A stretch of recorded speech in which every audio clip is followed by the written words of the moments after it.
Disclaimer: the information and education material contained herein is meant to promote the general understanding and dialogue of GAN's processing. Such information is not meant or intended to serve as a substitute for a healthcare professional's clinical training, experience, or judgment. For patients and individuals, such information is not to be a substitute for professional medical, therapeutic, or healthcare advice or counseling. For medical issues or concerns, including decisions about medications and other treatments, readers, viewers, listeners should always consult their physician or, in serious cases, seek immediate assistance from emergency personnel. Prescription information, procedures, and use of medical devices information should be undertaken only by properly trained and certified medical personnel. We specifically disclaim any warranties, express or implied, including implied warranties of merchantability or fitness for a particular purpose. Such information is provided, as is, and is believed to be accurate at the time of its publishing, but it is the viewer's job to evaluate the accuracy of any information found in this presentation. Every case presented is of their own experience, applied by themselves for themselves, and it applies to their case only. Every person experiencing health problems should seek professional medical advice and consult their course of treatment with a doctor. The processes of plasma balancing described herein are a natural process which supports the body but does not replace medical advice or therapies one is already subject to.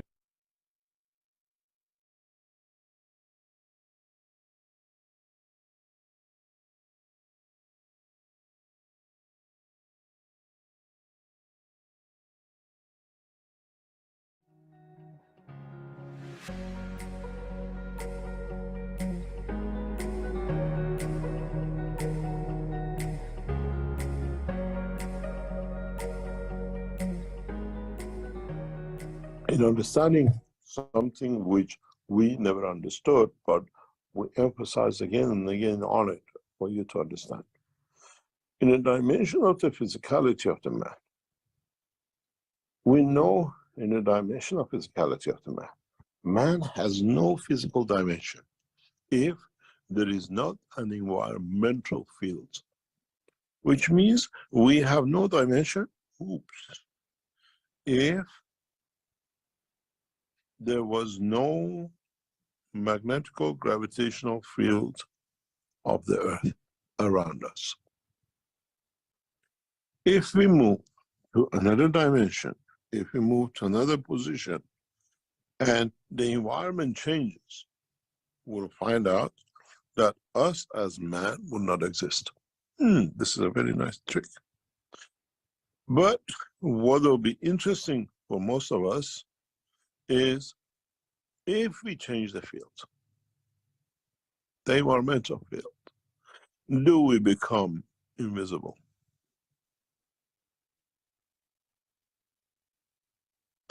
In the field dimension of the man, on earth, we have a physicality. When we change the fields, we disappear.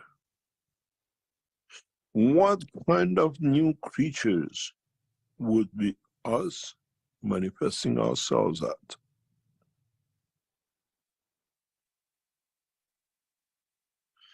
Is the possibility of a line of life changes? Or do we still have that possibility, that what I call having the soul inside it? Having the soul that can bring the dimension of physicality to the soul of physicality in a new condition of life. In a way, if we change, if we bring a new condition, a new environment, how would we look? Would we trust to be able to go back to our original colors and conditions and life as a man? Would we think as a man in a dimension, or would we think as a new creature, new understanding according to the environment we manifest ourselves? The truth about all this is that have we understood that we have a nuclear bomb with massive radiation capabilities, that is a cosmic rays, sits within the center of the body of the man. We call it the soul of the man.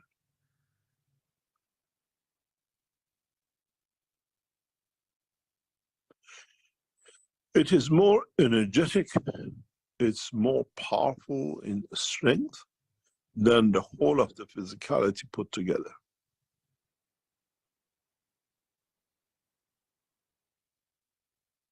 Body of the man is made of billions and billions of cells, and each cell itself has an energy to maintain its position and the condition of life.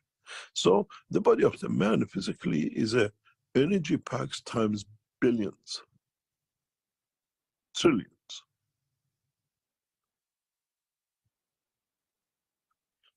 And that energy in the dynamic motion transfer of the fields to what we call its blood creates a cage to hold this in.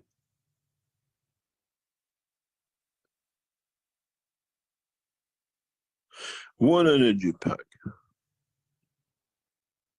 encaging another. But there is an interconnection between these two that allows one to be embedded inside the other. In a way, if you look at it in a bigger scale, you have your physical dimension outside from the interaction of these two. It's very much like gravity and magnetical field. In their interaction, we create the mass. Physicality. There is no difference if you call the soul of physicality magnetical field and the soul of the man the gravitational field, with the capability that one can change position with the other. Through an interconnection, through an interline power level, what we call common denominator, they can switch from one to another. Then this switch will decide in interaction with the environment how you manifest yourself at a point and a place. You switch the fields to the dimension of physicality, what do we have? We are going to have an amazing condition where what we call the dimension of the interaction, dimension of the position and the position of the fields can create the different dimension of physicality of the man in the same environment. What it means, you can change slightly the emotion, the dimension, and the direction. And then in that process, you can turn from being a white man to a black man. Because the environment of the earth has not changed. Is the field emotion of the place you live with allows you to do the transmutation. You look like Chinese, you speak Chinese, you understand the emotion of the Chinese language. Because now you kept within a gravitational magnetic field of the planet Earth. Is the inertia and a position in respect to the center and a condition of the fields of the inertia created, which gives you that environment. Don't forget, when you enter a new environment, let's say from England you go to China, the soul of the Chinese dictates part of that inertia. The soul of emotion of the nation, culture, language dictates that part of inertia. That's why you manifest yourself if you decide as a Chinese and understand the whole lot. Then the language and the dictionaries are not needed, because now you don't need to press this and it gives you the meaning but not the emotion of. Now when you speak, you understand your soul has the emotion of the feeling of the word too. Now you decide to change the gravitational field of the earth to the moon. Now you manifest yourself in that position in the moon as a man of the moon. Is there a life on the moon? Is the collective life and interaction of your soul with it teaches you how to communicate, how to exist? Or you create a new dimension that the interaction of the emotion of the soul of the man and soul of physicality man translates that to the existence on that planet.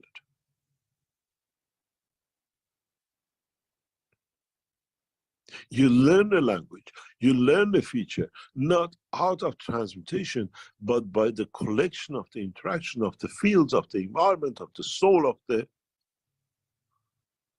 people, entities who live in that environment. They transfer the energy, they transfer the knowledge to you as much as you transfer to them. It's not only the transmutation by the physical dimension, is interaction of the soul of the man in transmutation that interacts with the soul of the citizens of that environment, that allows you to be part of, to be understood, and to live like them.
Hello, everyone, and welcome to the 534th Knowledge Seekers Workshop here on Thursday, April 18th, 2024.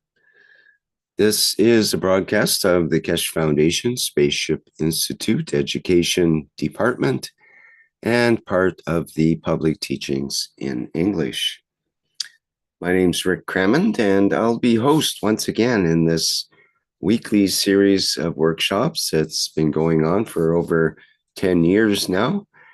And of course, once again, we have the pleasure of having Mr. Mehran Keshe as our guide through today's teachings and information. And I believe he is ready to go. Hello, Mr. Keshe. Yes, thank you very much. Good morning, good day to you, as usual. Wherever and whenever you listen to this series of knowledge seekers from Keshe Foundation Spaceship Institute.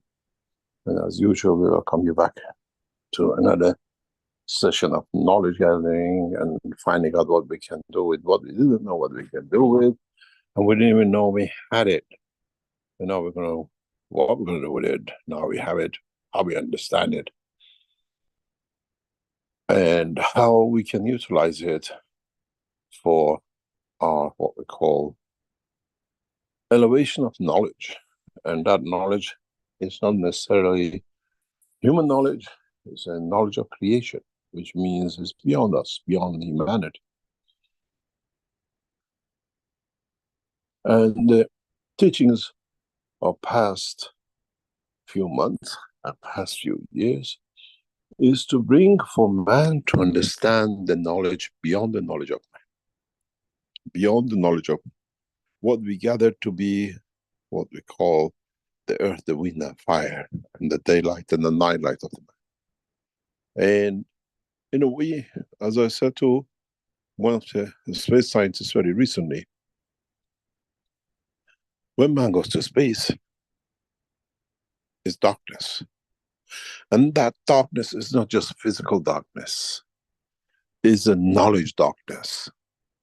Man, today, with the present knowledge he has, when he goes to space, is like a man in dark. He has no knowledge what he has to do. What are the resources? What is there for it to see? How can he change this darkness to a light? How can he change this darkness, which is no dimension to it, to a position where it can exist?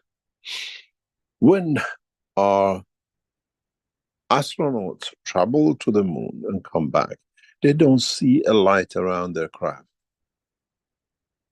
There is nothing except darkness. And that darkness joins in with the darkness of ignorance, the knowledge of the creation. And through the teachings of the Keshe Foundation in past few months and years, we're trying to educate the man how to guide himself, how to live in this darkness, darkness of light and darkness of knowledge, knowledge of the creation, and how to turn this, what I call black environment, to a flourishing space for itself to live, for man to recognize what's around it. It's very much when we leave you in a dark room, you start touching. Is there a table? Is there a chair? What is this object? It feels like a chair. What can I do with it? Can I sit on it? You touch, this feels like a light. Can I switch it on to get rid of the darkness? What's the other one? Is it the bed? Is it the carpet? Is it the floor? Can I walk on it? Is it safe? So we have that situation where we, by choice, enter this darkness. We enter in darkness of universe, both in the dimension of the physicality observation of the man, and both with the knowledge of how to survive this darkness. And part of the teachings of past months about the soul, about cosmic rays, is how to survive in this dimension. Man has learned how to live in the dimension of the earth. You have rain, you make a roof, you carry an umbrella, it's dark, you put a light on. We have learned everything about how to survive this environment. And now we are endeavoring to go into another environment, and we have to learn everything about it. How to switch a light on, how to create dimension of vision, tangibility, or understanding the existence without tangibility. How can we use this if we are in this dark room for many days? Where is the food? Where is the fridge? How can I get the food, which could be on the table or it could be in the refrigerator? In the space, we don't have a table to put the food on, and we have no refrigerator to put the food in that it doesn't go bad. We have to make, we have to do what is available to make that food, to make that fruit, to make the energy, use the energies of the universe to survive. Is it easier to survive in the dimension of physicality in the space, or is it easier to survive in the dimension of energy in the space? What do you call gases? You get a cup of gas and you say, oh, this is good for Corona because you believe in it, it's done something, it saved you somewhere, and then it has energy. But in fact, It's the energy of the matter state which is there, you learned. Now you have to learn to use the energies of the universe to get rid of that corona, to get rid of that hunger, to get rid of fears of the darkness, the physical darkness or whatever. This is what I just said very recently to the knowledge seekers and people we were with. If you go back to the patents of the Keshe Foundation, we have spoken about the systems like cookers and the fridges, which have no need for wiring anymore. At that time, 14 years ago, 15 years ago, it was, oh, it's just 20 years ago. It was, you know, it talks there in a few 100 years, 50 years maybe. Now it's there, it's with us. We have gathered the technology. And then, as we said in other patterns, soon man in space has to find that wireless cosmic ray connection to the fridge of the universe. And how to cook the fields to become part of the need of its existence, that the soul does not disintegrate. Now you understand. All the teachings gradually opens up in how man will survive in a space on its own. It's no use your wife next to you or your daughter next to you understands how to tap into the energy, because she cannot give you that. If you haven't learned to tap into universal energy, you can't tap into her soul's energy, because you have not learned the art of surviving, art of utilizing the cosmic rays, the cosmic fields, the energy interaction, the fields interaction. You're like a blind who cannot even feed himself, not walk on his own, and somebody's holding his hand in the darkness of the space. Now you understand why Mr. Keshe jumps from nano into Genesis, into soul, into cosmic ray. This is for you. When you are the last man standing in the space of your life, how to survive. We provide the rope, the lifeline to existence in the space. It's you who's going to hold on to this rope to get to the end of it, to the destination that you can manifest yourself, or you can use this rope to hang your soul and bring an end, in a way, demise the interaction of these fields on its own as an entity with the rest of the universe. In a way, you are that single star in the middle of nowhere. Now you have to strive to enjoy the time and place, know which to interact with, which one to avoid, and which one to enjoy, that you can exist in that dimension. You've learned that in the dimension of physicality of the man. You drink, you laugh, and everything else, but now you have to learn that in the dimension of the life in the universe. And as I said, this is all the purpose of the Keshe Foundation teaching. We are showing you the strengths. We are showing you the ways how to survive. Now is the talk of a nuclear war. Who has nuclear weapon? Who's going to use it? And will it happen that you know what to do and you can stand the nuclear radiation, change, convert into energy, that there is no physical manifestation, that no nuclear weapon and energy can touch you. And when it comes down in a few days, in a few weeks, in a few months, in another position on this planet, you can manifest yourself in a dimension of physicality. And then go and look for what happened. So, the dimension of the teaching of the conversion of the soul of the man is in a way another dimension, another way. The sooner you learn that no nuclear weapon can kill you, no bullet can kill you. No accident can demise your physicality, because instantaneously, on an alert of understanding, you can change in the dimension of emotion to the new size, the new energy, and move on.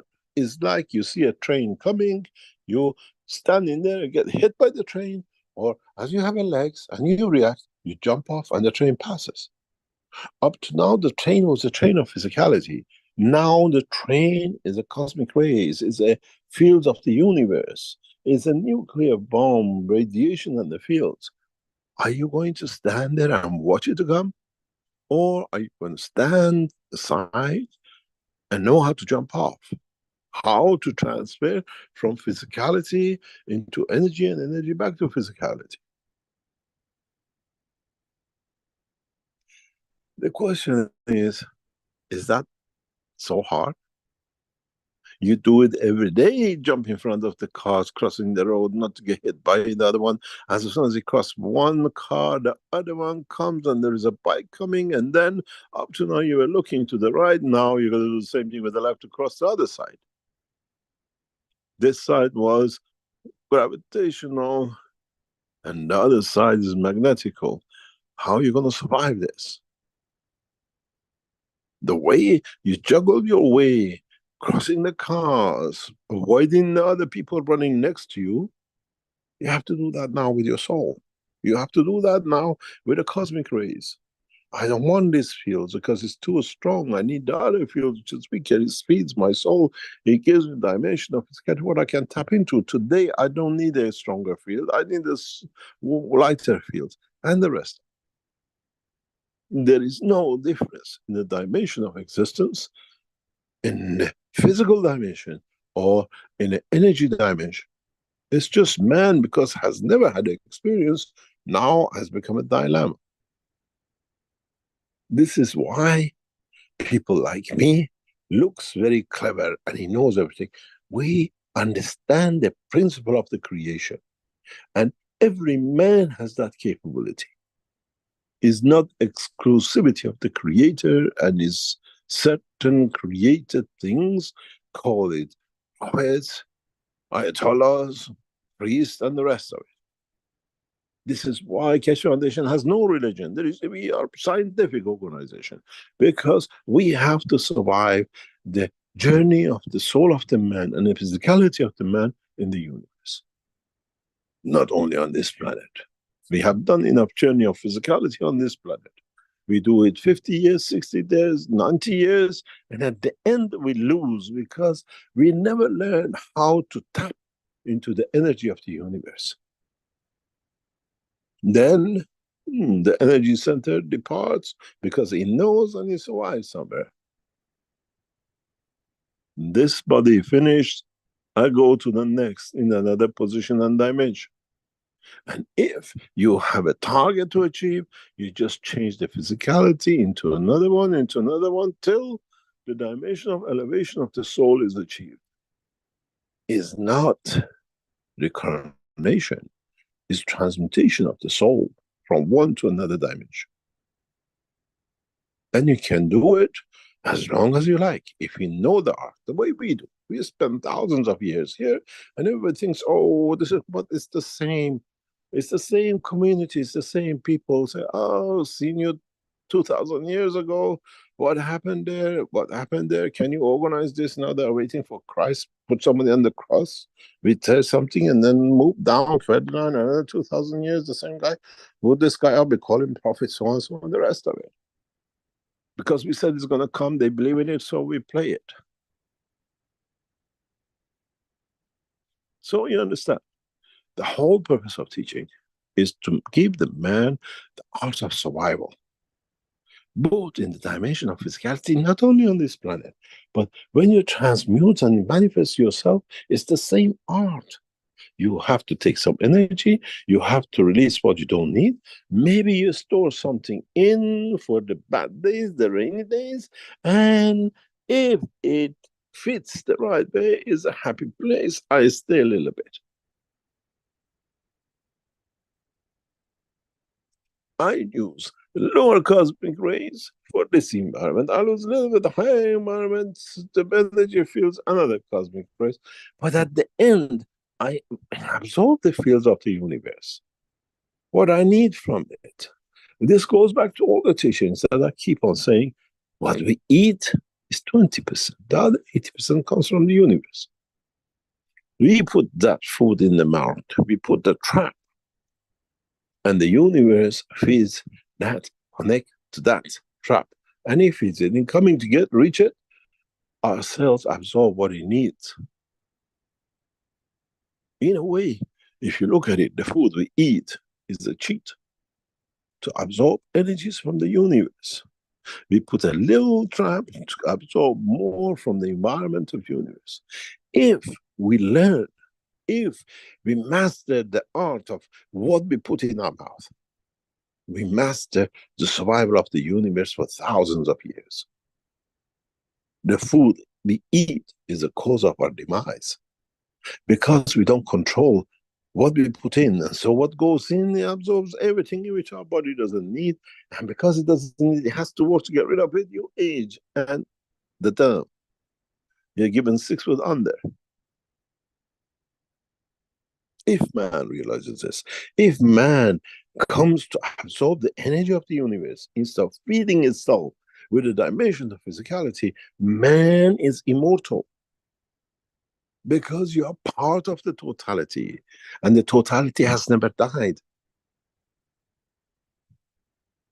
The mastery, the art of it, to know what to take from it, the strength you take from it, the way you take from it, and to give to it what you don't need, because if you keep, you become attraction point and it becomes that cancer. Now you understand what I keep on saying, and I keep on teaching that you take what you need, because what you keep as a surplus is the cause of your demise. Does not matter in which dimension of physicality, energy in the universe you decide to live. Then you understand why we teach about cosmic rays, why we teach about the soul, why we teach about understanding the process of the creation, that all are interconnected. You take too much soul, you give the cancer of the soul, and that cancer soul cannot have transferred it to the physicality of the man. Is the energy pack I don't need. Now you understand why we cover all aspects of the knowledge of the universe. Now you understand those who never understood play the game of, oh, they're playing with the soul, he wants to take your soul. Oh, he's telling you about the cosmic ray, he wants to take you to the end of the universe and leave you there to rot. You can't rot, it's not the refrigerator, you're frozen for the rest of life if you go with the physicality of the man. A nice human looking ice pack floating in the dimension of the universe. Now you understand, for you to survive the span of universe, you have to master all art of the creation, not some parts.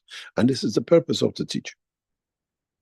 This is the purpose of what we teach, for you to understand, to gradually unravel the secrets of creation by yourself. Because you are the last man standing.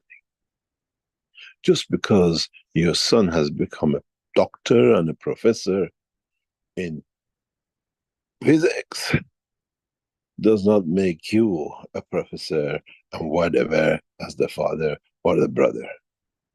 Because he talks about something you have no knowledge. And to you, it's just a riddle. To this purpose, to this reason, for what we teach is for you, not for us. It's for you to understand how to tap into the universal energies that you need. Don't take the bigger one, it's the cause of your demise. This is why the energy, the gas of the amino acid of the physicality of the man is important, and it has its own fingerprint. This soul This soul, which is created from the amino acid of the atmosphere of this planet, has its own fingerprint. It has its own strength, and that strength belongs to planet Earth. It's that seed you put in the pearl that then everything around it collectively makes the pearl. But still is what's in that center, which is the cause, which is the essence, which is the reason for existence of the pearl. And if you look at it that way, the soul of the man is that seed, and the body of the man is that pearl. You change the environment of the area, the what you call covering of the pearl will disappear one way or another. But the seed will be there. You find that stone, that center, which started the whole structure of the pearl. Now you understand why and how you have to gather all the knowledge of the past years, as Rick says, over 10 years, over thousands of years, which man has been here, and what he missed, what is to do with the physicality, what to do with the energy, and then man will conquer the universe for himself, not for anybody else. We do not have kings and queens and emperors in the universe, as no one can conquer no one's souls. No one can possess no one's souls. No one can dictate to no one's souls. And the ones who try to dictate soon will find out that they are the losers, because it's them who deprive themselves from receiving what is available from the others. Now you understand. As we go deeper in the knowledge of the creation, is for you to understand the process of the creation, from physicality to the energy, from energy to physicality, and how to survive each dimension. You want to stay in the dimension of energy for thousands of years, millions of years of planet Earth time, you're quite welcome. You can do it. There's no reason why not. But you have to master the art of where to take, what to give, and what to do. And if you become clever enough, you can tap into the universal energy knowledge, which is the information, which is part of the soul of the emotion of the universe, and learn about the process of creation from the day one. You get access to the knowledge of origin. You get because it's there. It's you who's got to tap to it. It's like your brain. You know, this figure means A because you've been taught. You know, you recognize this is A and this is 1.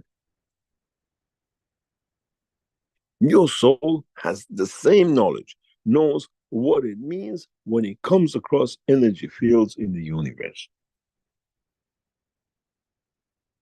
And those who try to be greedy, to own it, to hold it, are the ones who lose it, because they create that energy field which ends up to their own demise.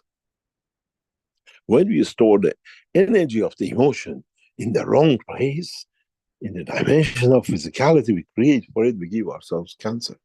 There is no difference in the dimension of the fields of the universe. When you gather energies which you don't need, it has to go somewhere. And that one day, somewhere, it interacts, it disintegrates to interact and creates the change in the energy balance of the what we call plasma of the soul of the man, and man becomes a new thing, and not what the man was in the dimension of the soul. So what we teach you is not that we want to control your soul and you're a soul catchers and the rest. No, it's for you not to lose your soul, that it cannot be caught by no one, but it's the end and demise of you. And those who try to control you, they put a fear about the knowledge which you're gaining to understand the freedom. Because if you become free, they can't abuse you. If you become free, then there is no devil that you'll be scared of, that then they can do what they like with you. You know the trend. What do the abusers do? What do the pedophiles do? They always tell the child, it's your fault that I hurt you because you've done something wrong and you listen to somebody else, so I have to do this to you.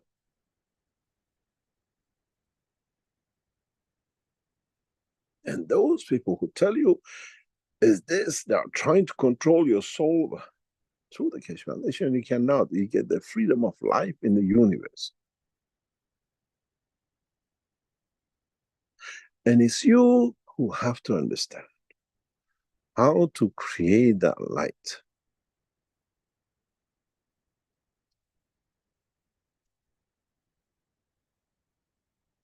As I said once to the children in a school where we were teaching them about the technology of the plasma.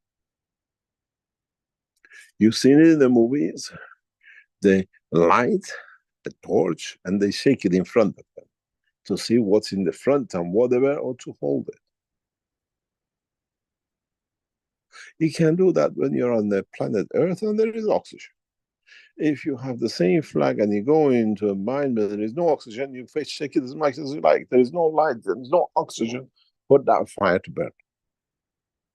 How do you create that light in the space when you have no oxygen? You create a dynamic field, and the interaction of that dynamic field with its environment creates light the way the light is done on Earth. Now, what is hard for you to understand the difference? One is in the dimension of physicality, you need a physical matter. One is in the dimension of what we call motion of the field. One is for matter state, and one is for dimension of the energy state. And that light which you create from the plasma of the field does not need to be physical, because once you do, when you light it, when you absorb the energy, you show the energy of the environment can be within the soul of the man for man to be enlightened. The way you put the seed in your mouth to absorb 80% in, you can put the same thing, the energy of the emotion of love within the soul of the man, and make the soul of the man absorbing the other energy of the love of the creator to it. And it's a secret to find a way to your creator, to see it in the love, the what we call unconditional love of the creation. Then you can reach that position of understanding the process of creation and the path to the creator, to essence, to the source.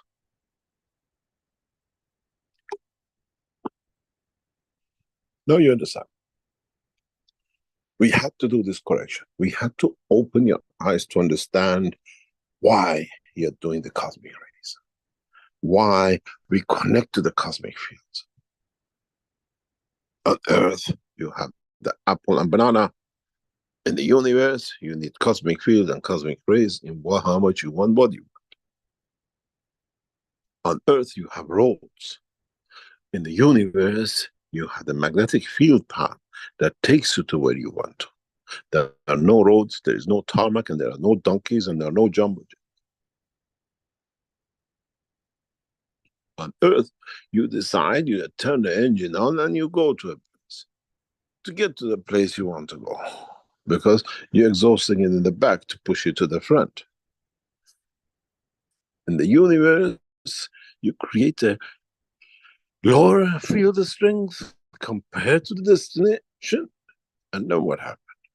Or you use a higher strength of the soul to move away or to absorb, is the same.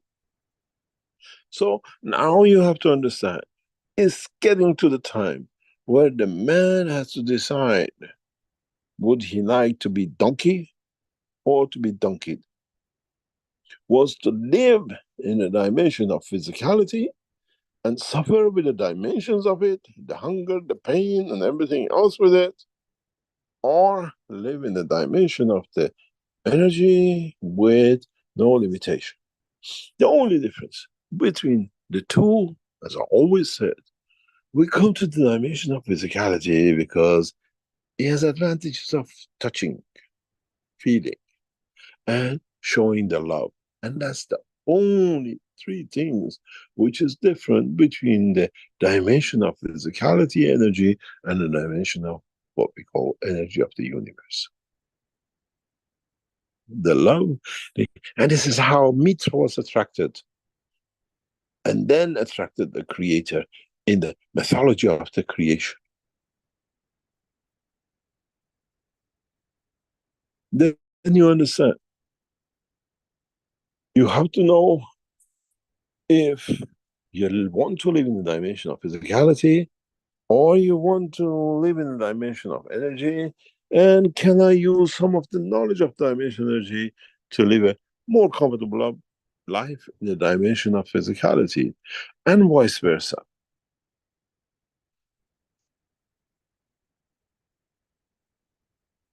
Then you understand the purpose of the teaching. We're not teaching you how to do this, to go rob a bank or what. We are teaching you how to be correct in conduct with your own physicality and the essence of the energy of your living, which what you call the soul. And as soon as man understands this, as soon as man distinguishes between the two, as soon as man can interconnect them, man has become the passenger of both the planet Earth and the universal community. I cannot get your hand and drag you to the ones you call aliens. This is from the Earth, it's a woman, or it's a man, and he doesn't want to know, he cannot eat. What it says, leave them there in the space, they die, because there's nothing here. There are no cows and no grass for man to eat.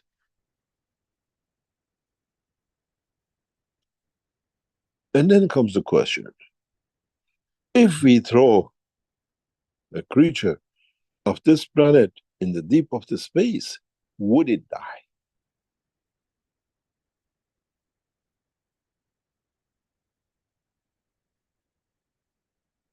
Or would it survive?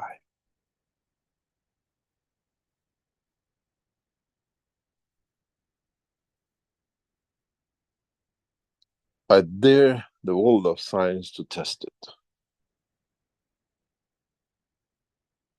Take a man and throw him out of his monkey suits on the space of the moon, and see what happens. The physicality will choke. The physicality will break down. But the soul of the man will exist and create his own new dimension. And when man realizes this, man will have no fear from space. As in a way, we live this physicality on this planet anyway, after a few years. But in that space, we can decide, if I go out in that space of the moon, I transform, I transmute to a new dimension.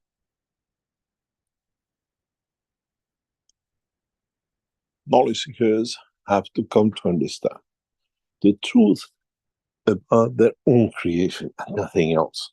And these teachings of the Keshe Foundation, and I'm sure in the future teachings you will learn more how to do it properly, how to do it faster. In Iran, we will show the flying machine. In Washington, most probably we show you the transmutation. But at the end of it, we have to stop that flying machine somewhere. You got to get out. Yeah, if you end up in Bahamas, good luck to you. But what happens if you end up on the moon? You have no space jacket, and the condition of the aircraft is the Earth condition, and you're on the moon. What do you say? Goodbye, happiness. Welcome, loneliness, if you know the song. Is that what's going to be the history of the man in space? How many times when you drive, you have taken a wrong turn and ended up in the wrong place? But there was a road you could come back. This time when you go into space and you take a wrong turn, do you know how to come back?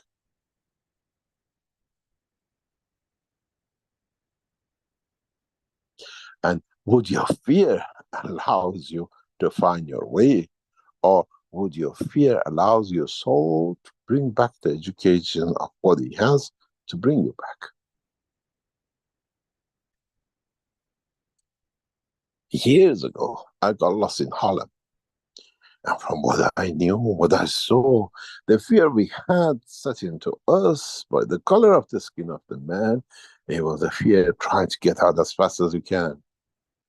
Find a way. This is going to happen to you, that's going to happen. We find a way out.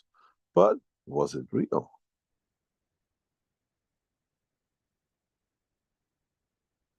Or lack of the knowledge of understanding the beauty of the colored man blinded us to the truth of how to live? And would this be the destiny of the man in the space? And all these teachings is to avoid you from making that mistake. If you take a wrong turn in energy and fields, if you end up in the wrong place, to know how to come back home. Home is where you feel comfortable and not necessarily death.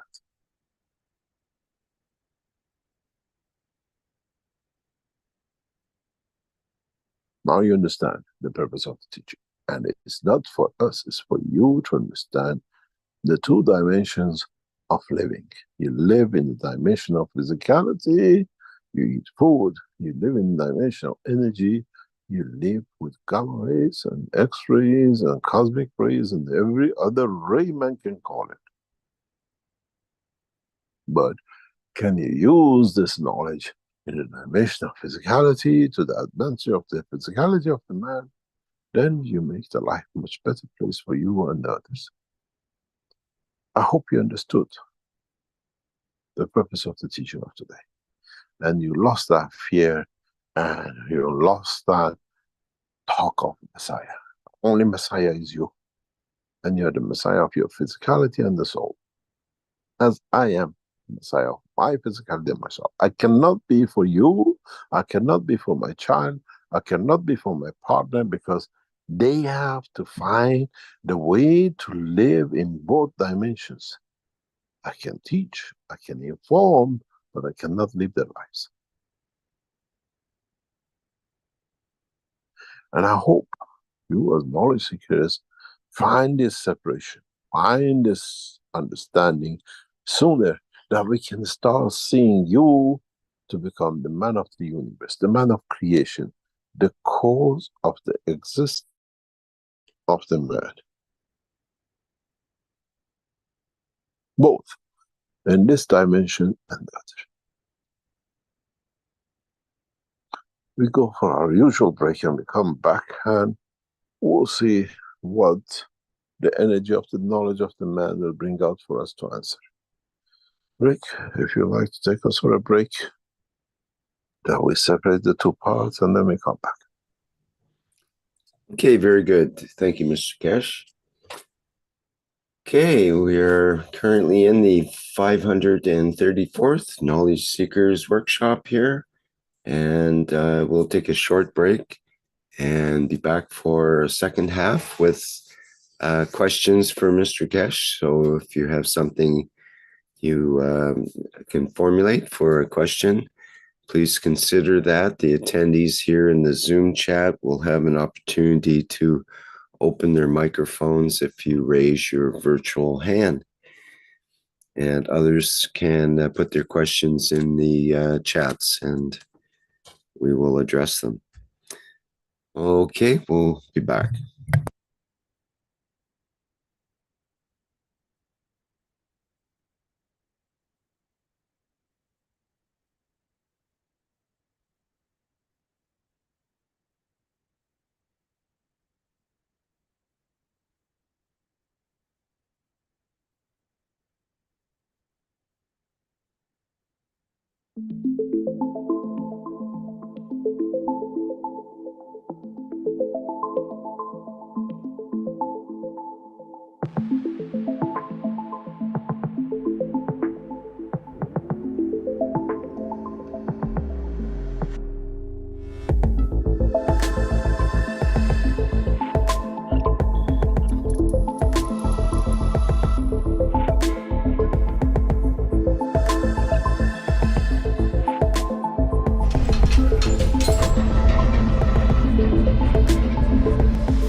The revolutionary new Flight Enhancement Spaceship unit is due to be launched in June 2022, and in the same year is expected to fly passengers into space, to the moon and beyond for a day or even several days at a time.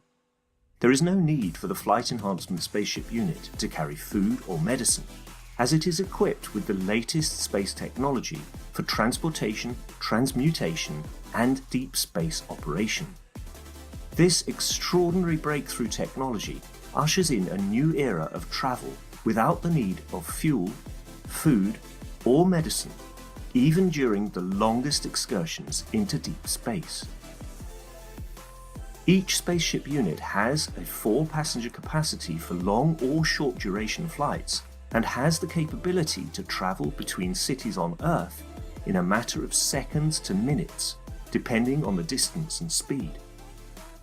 This ability to traverse massive distance in such incredibly short time is not just a breakthrough for human transport, it also completely revolutionizes the transportation of goods and cargo and will rapidly overcome the need for one of our most polluting practices, namely marine shipping, as it finally breaks us free not only from the combustion of heavy diesel, but from the combustion of any fuel for propulsion in the future. The Flight Enhancement Spaceship Unit, a new paradigm in space travel, space medicine, and space technology.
Okay, we're back again at the 534th Knowledge Seekers Workshop here on Thursday, April 18th, 2024. And because it's the second part of the show, we do have the opportunity to ask questions of Mr. Keshe, but usually Mr. Keshe has something to say before we begin that process. So I'm assuming today is a similar situation. What would you like to say, Mr. Keshe? Not much. There's one thing we have to remind you, as we said last week, there's a possibility that the monthly session of the third week of each month, Friday, will be moving to next Friday than tomorrow. We have to do that because we're still on the move and it'll be impossible to hold this session on for tomorrow. Next Friday we'll have the usual session and new what we call experiments and testing of you and your what I call the stamina of the soul and your physicality.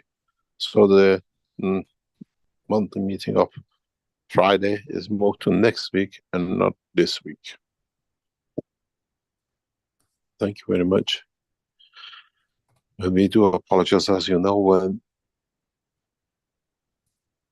we can't do things. We try to do our best, and we'll see what comes up. And we'll hopefully next Friday at 9 o'clock we start the session. Any questions? Okay, thank you. Yes, we have a number of questions. Let's see. We'll start off with Peng Peter in YouTube, who says, will the cosmic ray communication unit be the way to communicate when we travel with the UFO? You should establish that by then through your own soul. Most of us, in a way, still there, but most of you who do that should be able to do. I was talking about this the past couple of days, that if governments, if people understand how powerful the future of these cosmic ray units is, a lot of governments change position. Because with the normal telephone, you get to the physicality of the man. With a cosmic unit, you can touch the soul of the man yourself. Because the interaction of the soul with the soul of the dimension of whoever you interact creates the condition of the manifestation of the emotion. You don't need to do anything else. I was in a meeting just a few hours ago, and I explained to the gentleman in front of me that when we met somebody a few days ago, within the first 10 seconds, I had the impression, and I explained my impression, and within 5 minutes of the person present to us, the physical dimension and persona of the person cleared to me exactly what I felt the first 10 seconds was correct. And in consecutive days, interaction or whatever different ways, proved the essence was correct. In the past, I used to stay silent. In the past, I never discussed. This was something I felt I left the time to come. But now I express that emotion, what I feel. You call it the sixth sense. I call it the interaction of the souls. So, do I need a cosmic ray unit to get that feeling?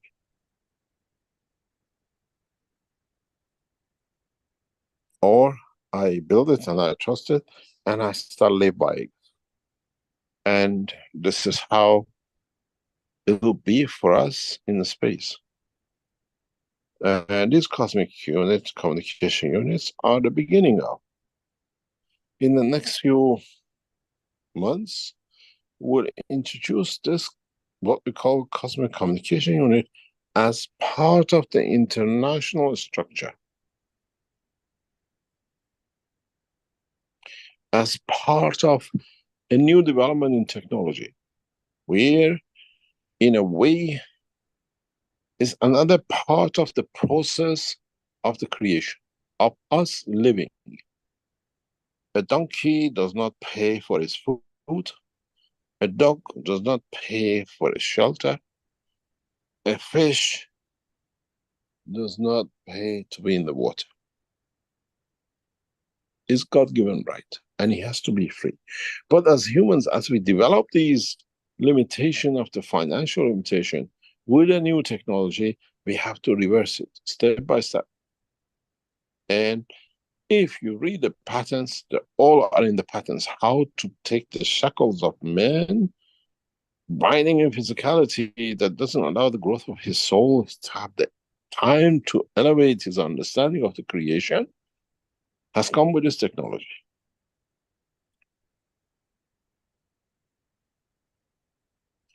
It's been in front of you, but you don't see it. I've shown it to you in the past 2 or 3 years. You don't see it.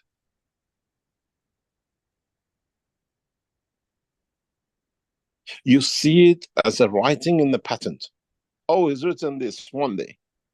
It's not written in the pattern that one day you have it. It's written in the pattern that one day you find a freedom from shackles of physicality. And then you have time to create a conditional elevation of soul of the man. Just go through the pattern. In part of the pattern, it says, like fridges and equipment which do not need, and the self-energy is supplying it. So your fridge has its own battery in it. Your cooker has its own gas in it. You don't need to. What does it mean? When I give you a technology that it generates its own gas, it generates its own energy for you to cook, to keep warm, to have light, to communicate with, you don't become a slave to work to be the gas man, to pay for the electricity, to have water, to have light, to have a communication means. The patterns of the Keshe Foundation are the way to freedom of the soul of the man and the physicality of the man from shackles of what has been put on the man. Is more than a Bible. But you're physical. You look at, oh, fridge without connection. What is the end of it? What does it mean when I put in there you can have a cooker which is supplies its own energy? There is no cable to electricity to the wall that they disconnected in the winter. You and your child suffer. You have to work 10 times to pay the electricity bill. It's not India. You go to the post office, you go to the bank, you pay, trying to pay your electricity bill. The woman on the other side says, Zari is $10. You have to give me $2 to accept your payment. No one can take you to ransom. The patterns of the Keshe Foundation are the freedom of the man from the shackles which man has made for himself. And all you do, you look at it, oh, a reactor. Maybe for the first time you understand. Is the Bible of the science of the freedom of the man and man to be free, both in the dimension of physicality and dimension of the energy. It says gravitational and energy, dimension of physicality and the universe.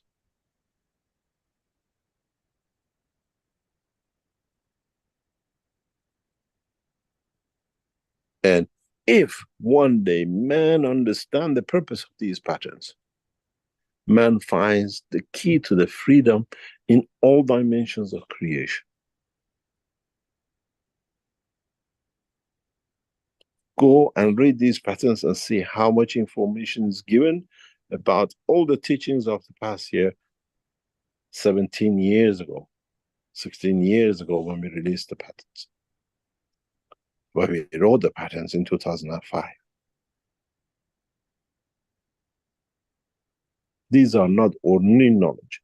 These are the knowledge which frees the man from the shackles of everything they have put around you to abuse you.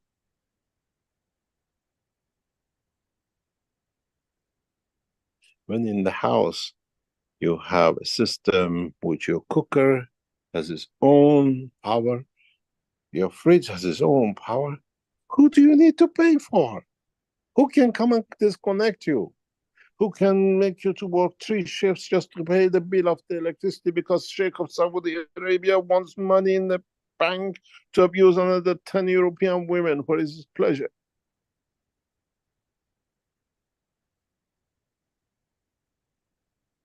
Now you understand. We have given you The knowledge of creation. Now that it's 20 years later, we start educating you, you understand the beauty, the secret in the what we call pattern application. Step by step, gravity and energy. Gravity is the tangibility, physicality of the man. Energy is the cosmic rays. But you don't understand. They're connected together. This is it. That's how it is there. But in a few years' time, when you have a fridge which doesn't need anything, it's just like a table and chair, it has its own energy, you cool things in it, you don't need to pay electricity bill, the cooker is no gas to worry, nobody can cut you off electricity. Isn't that freedom? More time you can spend with your child. You can have time to elevate your soul because they are not connected, worried about, I have to pay the bill. When you make this gravitational system and you put it in the middle of the garden, you have a shelter, you don't have to worry about, I'm homeless.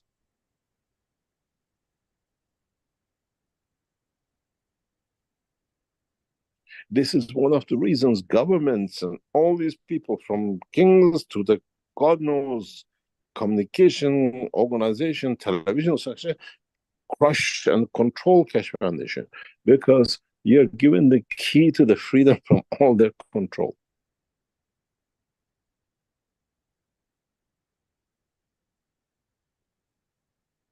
And it's been there for long enough. So, do we need cosmic ray communication? Yes. If you don't know how to do it, it's a good thing to start with. Would I be able to use it on the UFO? Yes, because it's connected to what you want to connect it to, direction of emotion, everything else. It's in a way, if you take the next step of the use of these cosmic bundles is, I don't dial my mom. Mom died years ago. I know through it how to connect to the soul of the mom, doesn't matter where it is. We teach you how to use cosmic rays. In the dimension of physicality, you dial 0044. This is for England. 61 is Manchester. In the dimension of cosmic bundles, you feel the emotion of the mother and you connect to the mother instantaneously. Number is dialed. Can they disconnect your phone? Or I want to tap into the knowledge of understanding how such a system could be possible. It's written, let's put emotion into it to be written, I can access it. You knowledge seekers who get these headphones and bundles, start learning how to use it. And you'll find out they call you crazy because they don't understand it. Let them be crazy. But you achieve your target. You can tap into the knowledge of the universe. You can tap into one by one. The beginning is strange. Coincidentally, accidentally, I totally happened. Why didn't it happen accidentally the day before, which you had no thinking about it? Or did somebody ring the bell for you to get that emotion to think about it?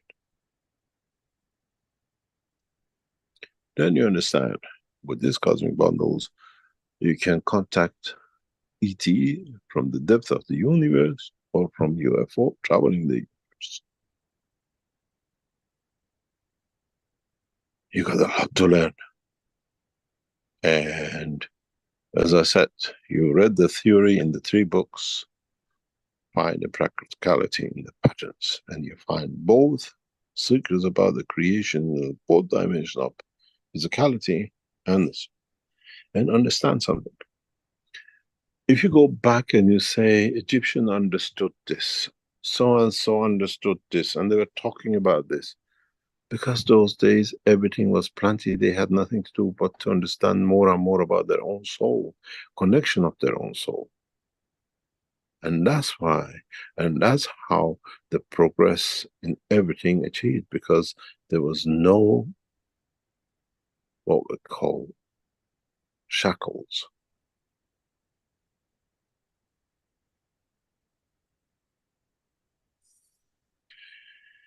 Any other question?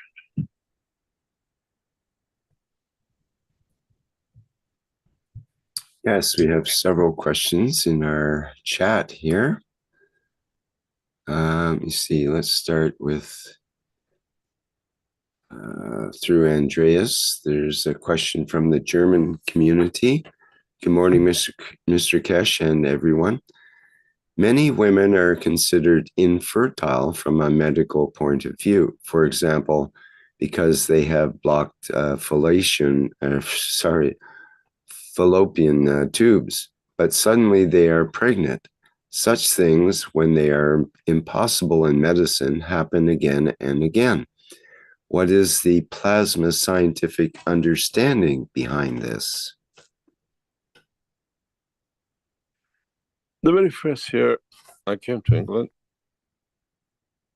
it goes back nearly half a century ago. I'm an old man. We had a neighbor.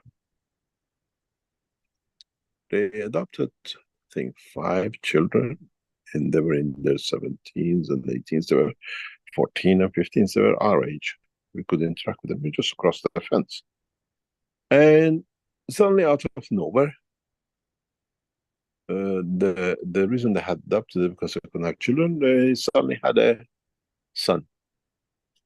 And this son was the apple of the eye of the family. Everybody loved and everything else. And the mother totally changed the woman, and nobody knew how she got pregnant. Because when talk was going on, they didn't know. She just happened to be pregnant after 20 years of marriage. And does it come from emotion of love, loving, wanting, that the energy transfer between the two has taken place, that emotion of devotion, looking after these 5 children. The children, you couldn't say they are what do you call it, fostered or adopted children. They were loved unconditionally by this couple. And they were treated unconditionally. Sometimes you wish you were them in their houses, the way these two ate these children up. And, or has the emotion has changed, that the body changes, that allows the physical creation. Everything is possible. And it's the devotion of time. And the other thing is, we change. This is one of the principles that doctors never understand. We change. The way we change our love by duration of time, by change of the blood, we become more alkaline, we become more acidic, we get a blood pressure, we get sugar, we get salt, we get almost everything else. It happens to the strength of the fields of the sperm and egg too. And somewhere they change, and that creates a match for interaction. And now that we understand, the egg and the sperm, they are both plasma. They have like magnets, pull and push. If they match, they pull. And there is a fallacy in the world of the medicine, is that the strongest sperm will go through and it'll get into egg. What a nonsense. The one which gets in has got a matching magnetic field. You leave it on the other side of the moon, it still finds its way to that egg. So we have to understand the knowledge. We have to understand the truth, not what is made up. And then you find out every woman is fertile.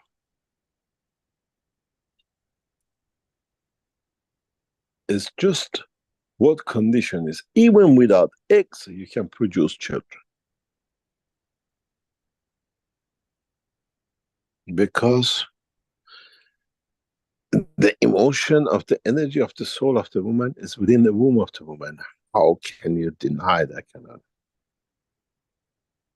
It's just that we don't understand, and nowadays it's become a good money-making system. And then we see, but in essence, the way you give a blood test and you say, oh, the sugar is high, cholesterol is low, blah, blah, blah. If the doctors create a test for emotional energy of the sperm and egg, from the beginning you can say, this egg and a sperm match, they don't match. And how come they didn't match now? They match because, sorry, the guy had 2 eggs extra yesterday, and one was from Africa, and one was from Asia, and the energy feel different, so they created this condition. We are created and creation of the fields and plasmas, not stones, ions, calcium, and everything else in the dimension of the matter state. And to that effect, we continuously change. And there is no magic, it's just understanding how it happened and the magic goes out. And every woman in every dimension of creation is fertile. And if it's not in the dimension of physicality, now man has the knowledge for a woman to be fertile in the dimension of the soul, creating the soul of the children, or soul of the child. You get the egg and the sperm together to create that soul. Why the heck don't you start the soul and then let the physicality take shape? You have the unique children of the universe. And man now has to understand that part. That is, what do you call it? The secret of understanding. We have many, many cases. I know a case in Manchester years ago. The gentleman got to know the woman, and after a while, the woman was in love, and she said, darling, I'm pregnant. He said, not from me, darling, impossible.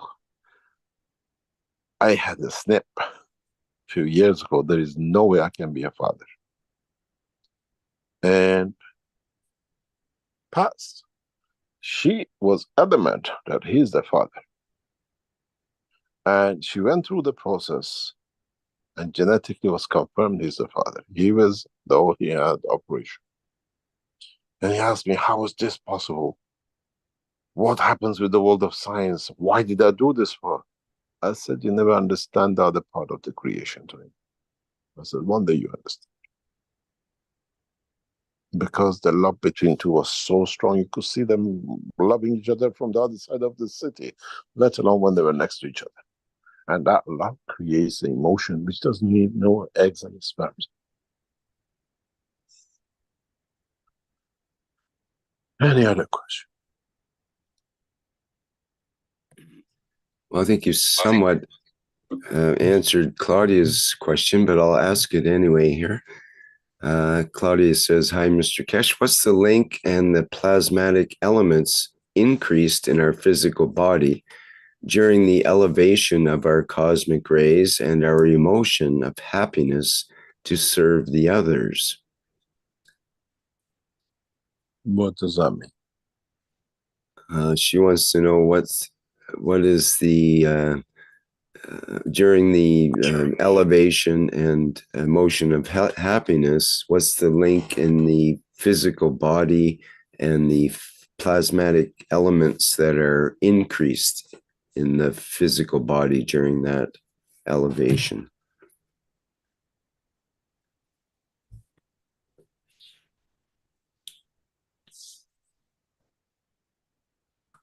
What? I don't understand. I need to be. Yeah, I'm not quite clear, but she seems to be saying, well, what's the link and the plasmatic elements increased in our physical body during the elevation of our cosmic rays and our emotion of happiness to serve It depends. It depends. It all depends. It doesn't have to be always a gain. Maybe you have to lose a little bit to be happier. Is a correction that brings that enlightenment. Does not need necessarily to be elevation. Sometimes you get too fat and you're not happy. You lose some weight to become happy because you lost some weight. It's the same way. It's the field of strength which matches that emotion, matching it in the order of the strength, which is the key.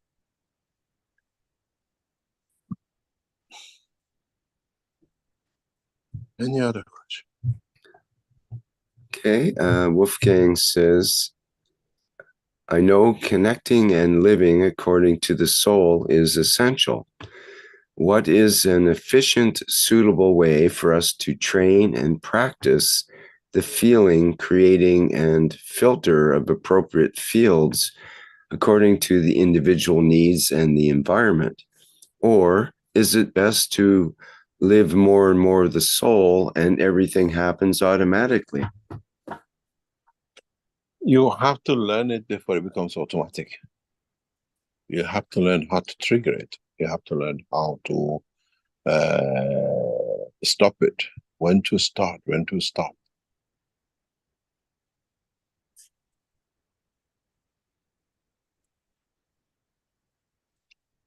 This all knowledge as you learned. It's like when do you feel I'm full, I don't want to eat anymore?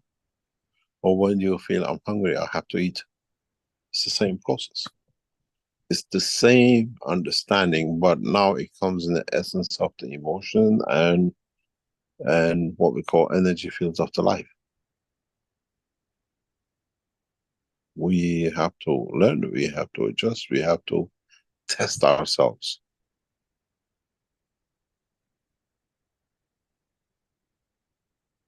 And to see, are we doing it because we enjoy the condition it brings us? Are we doing it because we enjoy the pleasure we give to our soul and dimension of physicality and maybe the others? It's what we call teaching, life teaching of our own to ourselves. We can never teach it to the other.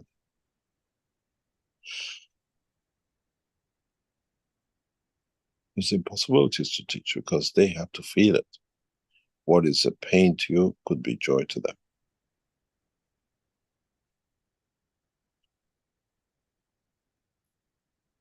And what is right to them could be wrong to you.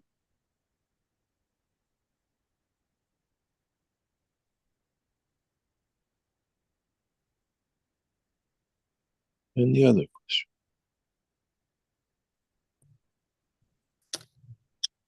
Okay, from YouTube and someone called Love FX. Hello, Mr. Keshe. Can you say something about these 7 chakras of man? Do they exist, and how do they relate to plasmatic magnetic fields? I never believe in it. Never believed in it. And especially what they call the chakra number 7 doesn't fit. So I'm the wrong person to ask. But from the dimension of fields of the universe, we have our organs in certain places, which their interaction creates certain fields that these could have a balancing point. It's like when we say, when you have a magnetical and gravitational interaction creates the mass, or when you have 2 fields, there's this point between the 2, which is a crossing point or balance point of the field. These happens in the body. It's a natural process. People turn it to whatever they like. And yes, you have 2 testicles.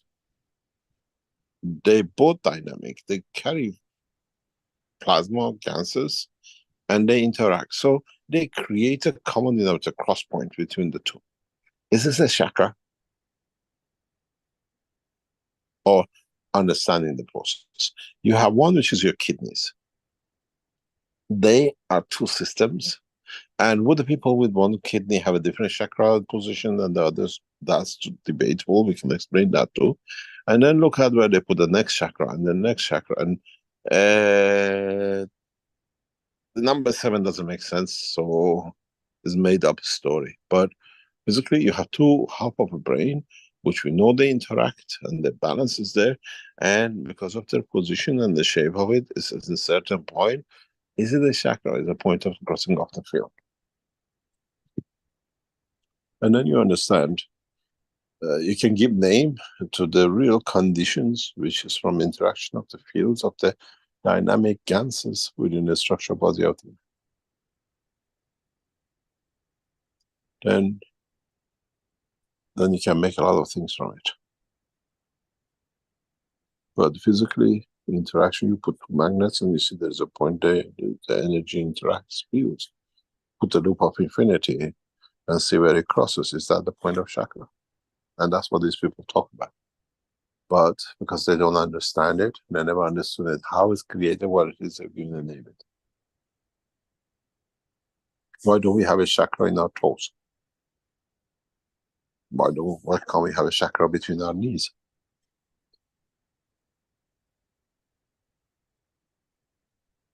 Any other question? Okay, thank you. We have a hand up here with Zing Shao. Please go ahead. You should be able to open your mic there now.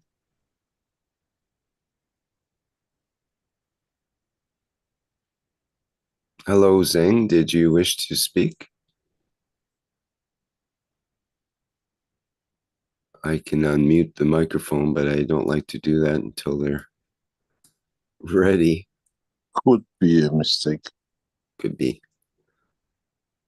Okay, well, let us know somehow if you do have a question there. Okay, well, I've got a question that came in through the media, and it's from Trevor, and he asks, can you ask in the workshop if Mr. Keshe could talk more about the life of the Prophet Mehran? And I looked up Mehran in Wikipedia, and it said virtually nothing other than referring to Mithra. And so I thought Mr. Keshe could shed some light on this idea. It's not the idea, it's the understanding, and it's the first words of man realizing love, kindness, and that what the name comes from. It's two parts in the Farsi language. An means possessor, the one who has.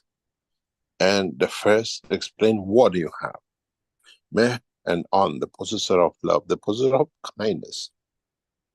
And when man came to understand, has a love for someone, has a care for someone else, and he cared, it became like an attribute of his not belonging to man. It comes from outside.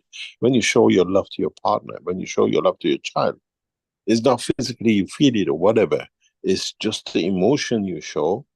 And that's the very first thing humankind of the time, long time before Mithra, came to understand, and they made it the god of, mean the creator of that love.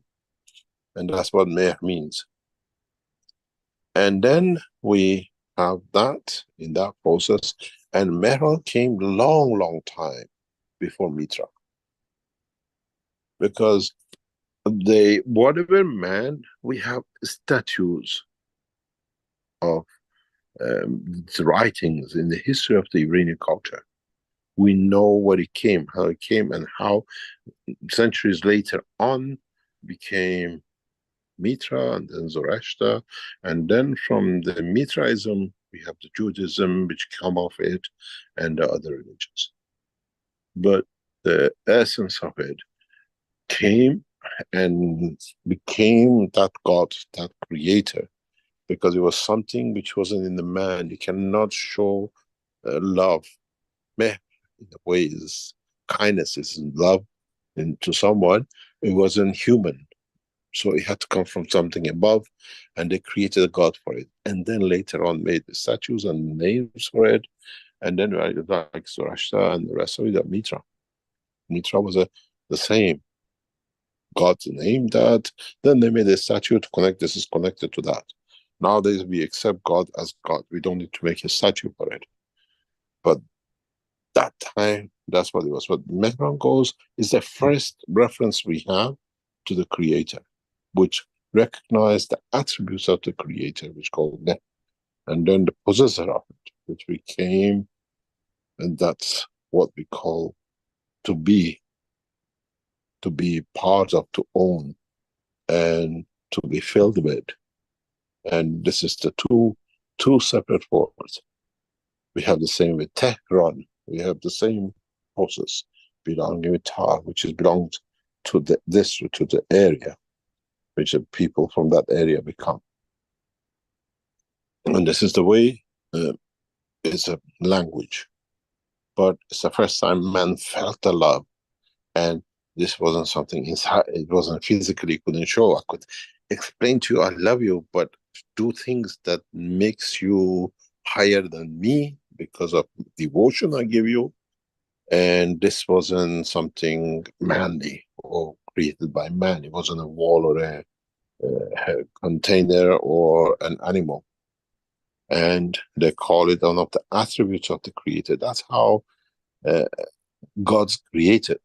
In the attributes of the Creator, what they could not explain, they made a god of it, and then it became then a statue of it because they couldn't, anybody couldn't see it, and then it became later on in down the line, centuries down the line, into another belief of the same as Mehran. The way it started, it became what we call Mithra, and then it became Reactor and the rest. But it's the first time ever man believed in the energy above himself, which he could not explain, which was Meh, love, and made a god for it. And this is the first time man recognizes something above him, dimension of physicality. And in the history of the man, it's the first time we have recognized something. Some goes back to about thousands of years before, hundreds of years before Mithra.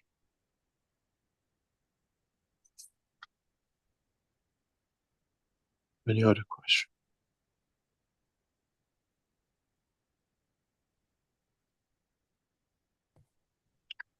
Okay, I'm just having a look here. You don't have a question.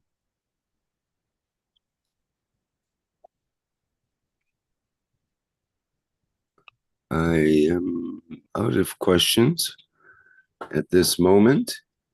Thank other you very much. than whether Zeng is willing to talk or not. I'm not sure if that's clear yet. Zeng, would you like to open your microphone? If so, go ahead. Okay, I'm going to take it down and leave it there. Lower the hand and disable it. And if he raises the hand again, it says Raphael says there is a question in Q&A. Yes, I think we have a couple of questions there. Those of you who sent us again request this week to know, we have started the process. The Iranian team has started the process for receiving certificate for the conference in Iran. Once we have authorization, which means we can go ahead, we will announce it. And the two conferences of Tehran and Washington will come as one package. And as I said, we announce in due course how we will run this and how it will be done. And we'll see what the next step shall be in respect to knowledge seekers attending what we call Iran conference and then Washington conference. And we'll see how things take shape in the next few weeks, politically and geographically.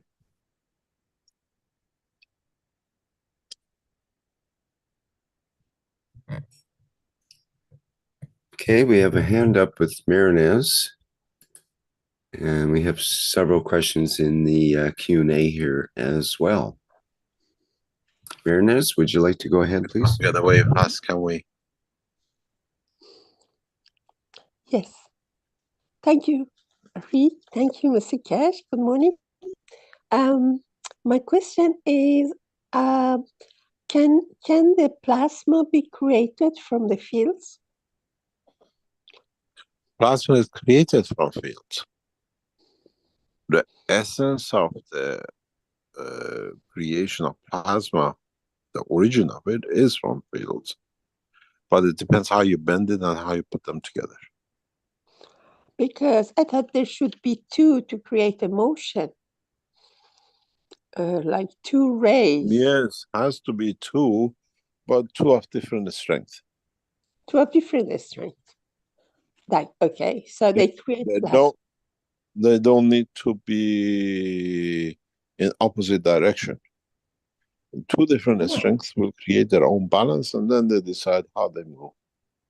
And they create plasma. Yeah. Thank you very much. They can get together, and then they what they master to bring together. Thank you very much. Thank you very much. Okay, a question in the Q&A from Cristiano says, Mr. Keshe, in the 362nd Knowledge Seekers Workshop, you taught about the creation of the envelope and gave an explanation on how to do this using the cup of the soul of man and physicality. Then you tell us to create a condition where the soul of physicality interacts with the soul of man to create a balance between them. And the soul of man becomes stronger than the physicality so that it expands beyond the physicality. Then you talk briefly about interatomic fusion. Then you talk about the gland in the center of the forehead, which is like an electron, and the soul is a proton, and that we can use it to expand the soul beyond the physical boundary. So I ask, or the question is, how can we create emotion where the soul of physicality in interaction with the soul of man balance each other so that we can bring out of the physicality the soul of man without the use of the GANs, as you mentioned in the 362nd Knowledge Seekers Workshop? Could you expand on this knowledge, please? In a way, I brought this up a few minutes ago to one of the questions, and in a way, your answer sits there. You have two parts of physicality in the brain of the man, and they are individuals. They are individual parts. You have the left brain, right brain. Each one has a dynamic field due to the mass of the plasma they carry, the circulation of the energies they carry, and the circulation of the container, which is blood of the man. And the interaction, as I said, it creates, you call it a chakra, whatever it is. It's just, we call it, they have different names for it, the third eye, whatever, which is actually interaction of the physical energies of the two parts of the brain. If you understand this, and then you understand the position of the, what we call the soul of the man, the soul of the man becomes the, what we call new proton, or as you call it, the center. And this second dimension, which comes from the physical interaction of the two parts of the body of the man, becomes that electron. You have control about the position and the strength of this electron. You cannot touch this. And it's like where you position, how you strengthen this interaction of the two fields of the physical dimensions of the physicality of the brain, you can extend beyond, weaken, strengthen, to create that envelope of the transmutation. It is more or less one of the only ways you can do. And then that envelope is created that allows man to contain in the dimension of physicality.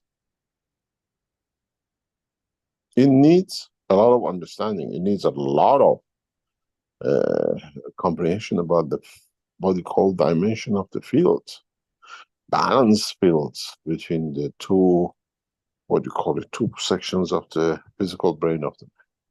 And then you have found your answer.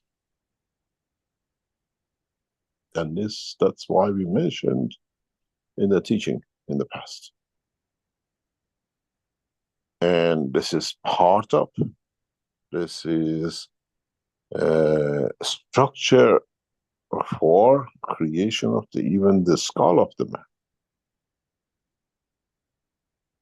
And this is why when you're born, you have a soft spot, the brain doesn't complete.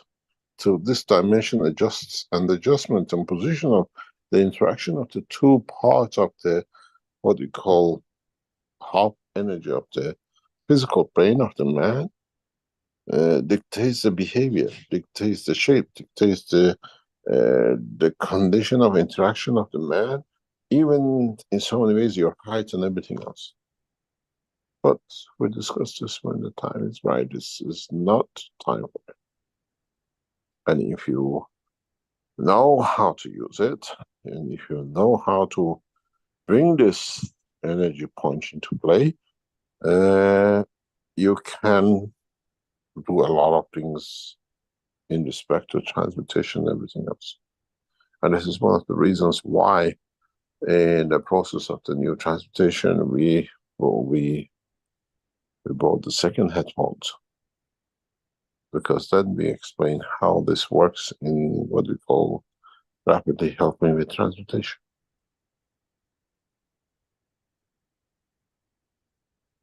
Initially, part of this process was used, understanding this process in a way, in many, what you call, helmets, which I used to make in Belgium. The more dynamic you make it in respect to the soul, the more rapid you find the evolution of the process of the, what you call, connecting the parts of the brain to each other, with each other, and physicality. This position is dictated because of the shape of the brain. And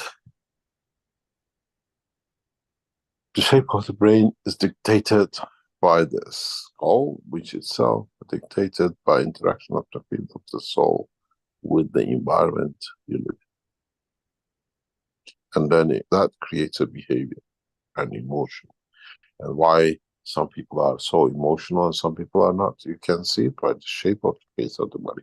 I was sitting in a restaurant yesterday afternoon, and I noticed a couple across me, and they wanted to talk, and I said, I broke the ice and said, oh, where are you from? He says, oh, yeah, we're from Germany. I said, oh, sorry. I said, I live in Austria, but you're not. I said, no, I'm from Iran. Oh, they start going on. You're the most kindest people. All our friends who've been to Iran, they say you're so, inviting people to your home. Your hospitality, and we want to go to Iran. And I said, what about the war in Israel? Oh, that doesn't count. We want to talk about, how you are. So the shape of the skull of the man and the thing in that area creates that kind that affects the emotion, that impresses on the others. And it was interesting to sit in that chat yesterday for about 10 minutes, and how these people never being, they didn't care about anything, it's about how much they heard about this culture, and they want to go because they want to be invited to people's home. Is it true they are so loving? I said, it is. It's our culture. It's the way we are. I guess it's more important than God. And does the shape of the head create that condition and that emotion that it transfers that way? Most probably, yes. So when we teach from both ends. One dimension of physicality, one dimension of the energy. And now you see more and more the teaching of the past makes sense when you put the two together. And yes, you can. And you can direct it, you can motion it, and then expand it, and It's one of the, maybe the only way man can trigger transmutation. But in time, you're not ready.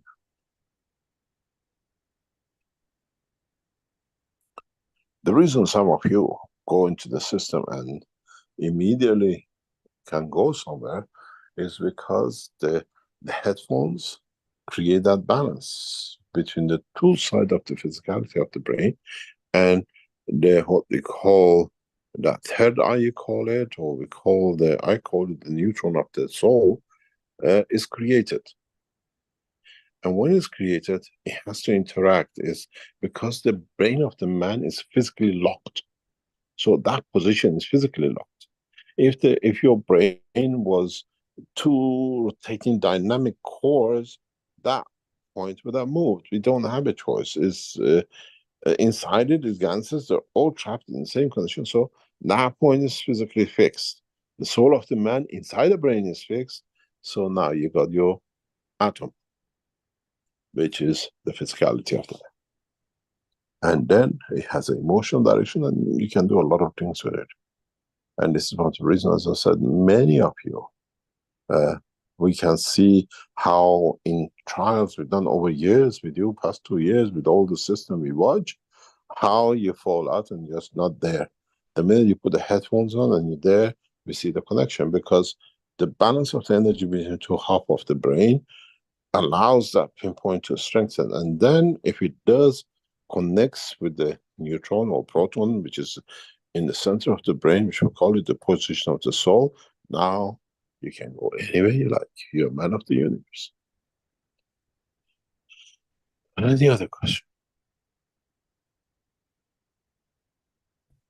Okay, from Antonio in the Q&A. Thank you, Mr. Keshe. My question is on different fields to create certain elements. Is it possible to fuse and blend all the fields together? And if so, could it be the field or essence of the creator? And is there a sound to all fields? Their interaction with the environment, each one has a noise. And each one has a taste. We can taste it. And each one has an energy. And you can absorb, observe, and feel and taste all 3 dimensions. Depends how you interact with it and what it is. A few days ago, in a talking with some scientists, I opened a bottle of the cans of CO2, and immediately I taste it. I know the taste. If you blind eye me with the CO2, I can tell you this is a CO2. And I thought, for what reason I feel this material? Instantaneously. It's a liquid in my hand, and I taste it. And this is how you create essence of the energy field, and what they are, and how we transfer it, and how we can recognize it, and how we can use it. And we have to educate ourselves with it. It's like, what do you call it, playing Braille. When you're blind, these 3 spots, it means A, and this 3 spots, 2 spots means B. We have to do the same with essence of the energies of the universe, that we know the emotion that creates, the taste it creates, and it's some sort of an art that we forgotten, but it's part of us. And this will solve a lot of problems, answers a lot of questions like this, if you understand the meaning of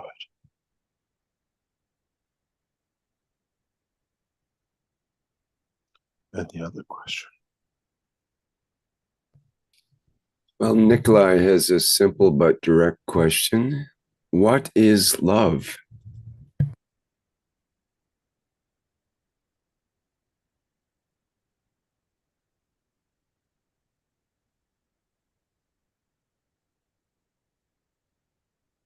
How old are you? Have you ever felt anything you want to give everything to? What you have be the dog, be the cat, be the book, be the woman, be the man, then that what love is. Unconditional, sharing the energy that allows the elevation of one thing in respect to us, in respect to our energy. And depends how you define it and how you accept for love the things we do. And to receive something like called love, or for us to give love, we do all sorts of things.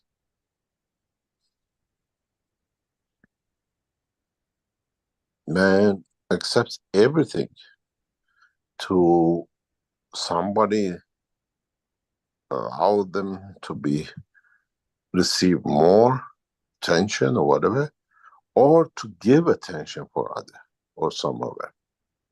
And I always call it as a joke. What you want to know what the love is? Is it slavery, or is accepting because I want to be recognized and I exist, and I want to recognize somebody else exists, accept everything. Sometimes I fight for it, but subconsciously it's a condition what I call love. I accept, I want to give unconditional, do everything. And one of these, as a joke I always say, is the key of the house. The frame, door frame of the house, and the key is biggest transmutation, transportation, emotion of love. What it means, we have framed into it.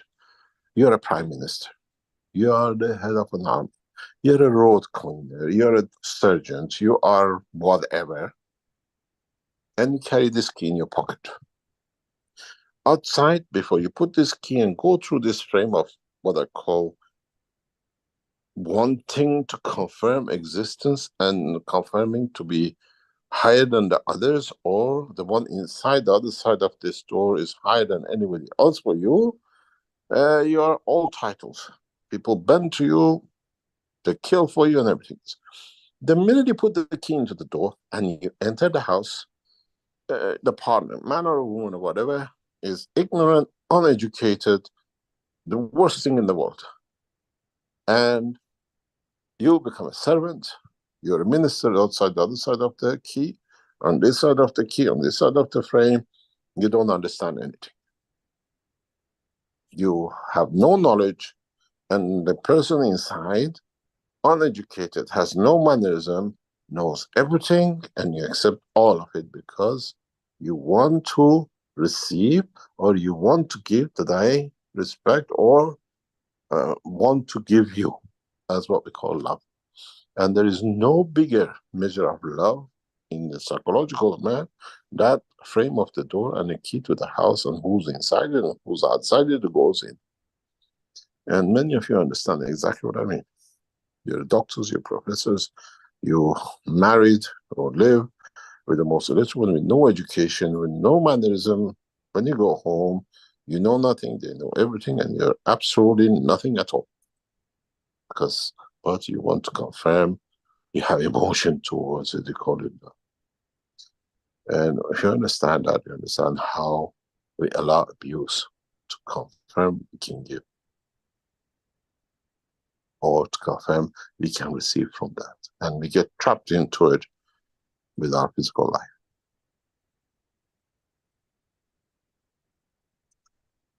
Point of satisfaction.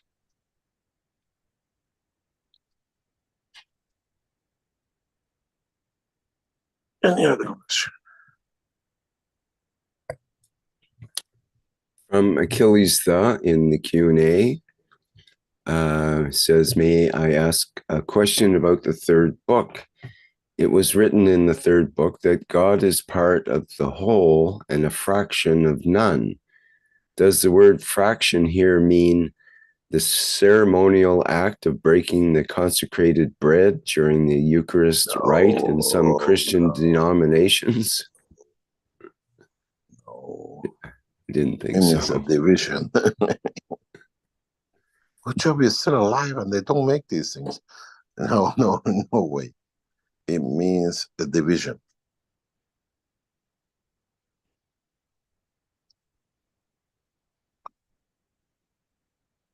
Well, And breaking up the bread is somewhat of a division, I suppose. So, I mean, you can add to it, but in that context, no. Okay. Douglas, is there an update on the situation in the Middle East? Who's asking that question? Doug McDonald. Doug McDonald. We have to wait and see. We have to wait and see. I've been asked categorically by one of the governments to not make a comment on this week.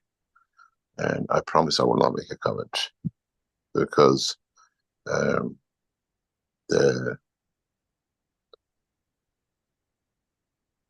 we have seen, in a way, historically in past 7 days, it took 7 nations and betrayal of one nation to save the one nation. You will see, if anything, conflicts builds up, the state of Jordan will be treated as part of the state of Israel. That's for sure. Never in the world of Islam, the Islamic nation betrayed another. And Jordan has. And by the eye of the Islamic world, is earmarked for the next step of how will happen to Jordan in respect to what happened last week. That's for sure. There's something which is running in the Islamic world, that how could this kingdom betray the, what do you call it, the whole structure of the Palestinians and the rest. On the other hand, it took 7 nations to come together with all the Almighty to stop or prevent what was to be. But at the same time, as we said, the new Iranian foreign policy is very clear. And I explained to you before that when the, what do you call it, few American soldiers a few weeks ago were killed by accident, I told you Americans will not touch the Iranian soil. It'll be done as far away. We had a notice of 3 days, 4 days to evacuate. Nobody was killed and everything was done just to be. The new Iranian foreign policy is the same. We gave 48 hours notice to the Americans to tell the others how many rockets will come, the way they come, and it was just to show the strength of how can be. And the American Senate had, what's called special committee of the Senate had the full plan of how many rockets, how many missiles, in which direction will come, that we won't touch any American assets, as we gave the guarantee to the Americans, the same they did with us. And so it was passed on to Israel, and 7 nations got together to stop 300. And still a few got through. And the Israelis say there was no deaths, but we know the triple-digit fatality in their structure, especially in one of the military bases. And so we should see still a dying dog has to bark. You got to understand, the minute Netanyahu comes off the table, he's on the plane into Den Haag. The minute he comes up, within days, weeks, he'll be sent out, and he'll spend the same as the other world leaders we've seen that are still in prisons in Holland for crime against humanity. And he's fighting for every bit of it, not to get to that point. We might see some retaliation, but what it is confirmed, that because of the Iran collaboration with America, not hitting any American target, informing the Americans in full the path of all the missiles, where they were waiting for them to come in and how to intercept, has given that confidence to the Americans that they will not support the next cycle of what we call activities. And we see Israel is going to step down, but they still have to, he has to do something to show he's doing something, but any reaction will lead to faster the demise of his government. So, as I said, if this arrangement was not made, and what was planned by Iran, even half of the missiles would not have been captured, the Israelis will be running out of Israel today, because there is no guarantee, no safety. And if Israel decides to take it to the next step, we have only shown less than 3% of our capability. So you can imagine what will rain on. But you have to understand, Netanyahu knows as much as we know, and the other military men know, you cannot launch missiles, you cannot do attacks to the other side, because at that moment your own defenses are in a step down, because you have to receive as you launch. And that gives a window of the annihilation of total state of Israel. When it's not in the past that you just throw an arrow. The new defense technology is you have to step down your defense technology, otherwise the rockets you're shooting to the other side gets its by your own defense.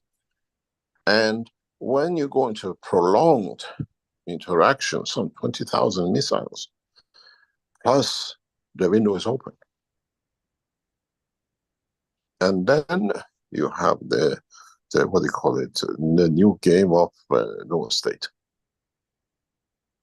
And as I hear through national securities, Amman is not a safe place to be in anymore. As same as Tel Aviv, if they open these attack points. So now we got to a point of stalemate. We expect something from Israel, and if we become a tit for tat, which he's doing, every time he creates a war, allows him to stay in power, he keeps himself out of prison, literally.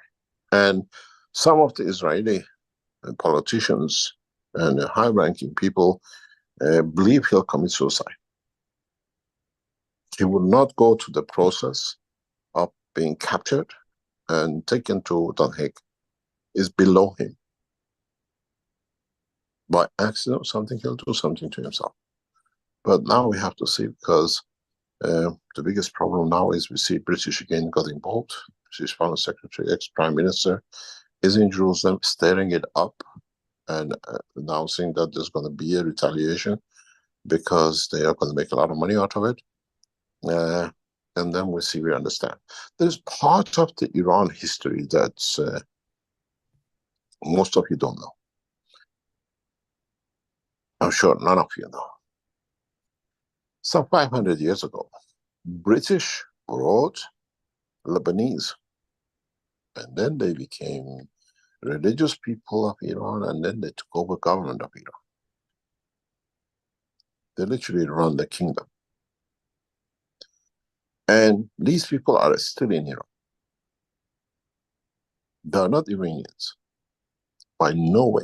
Even though being in Iran for 400 or 500 years is like what we have, the Armenians.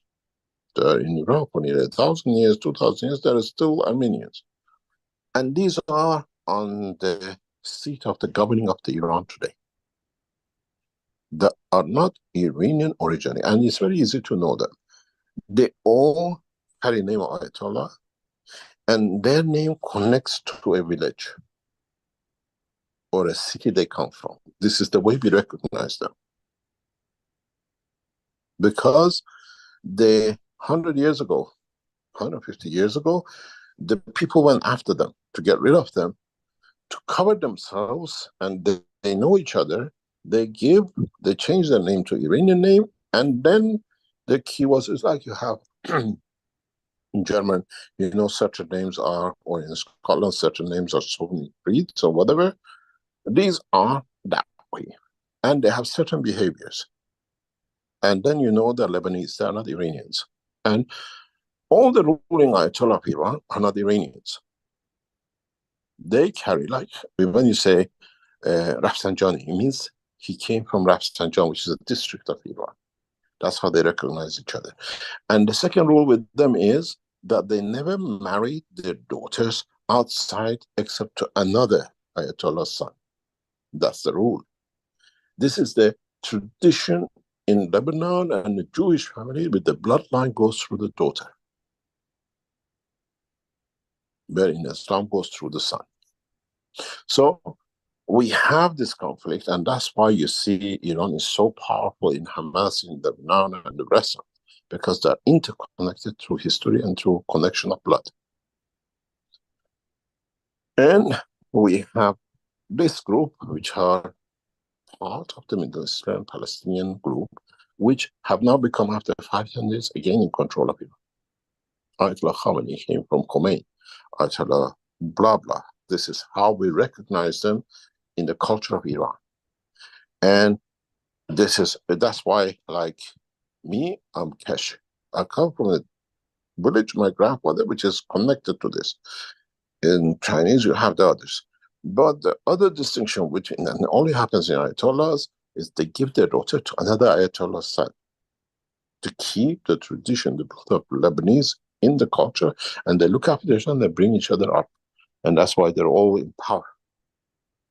And 200 years ago, they got this changed, and they came back again with the Iranian Revolution.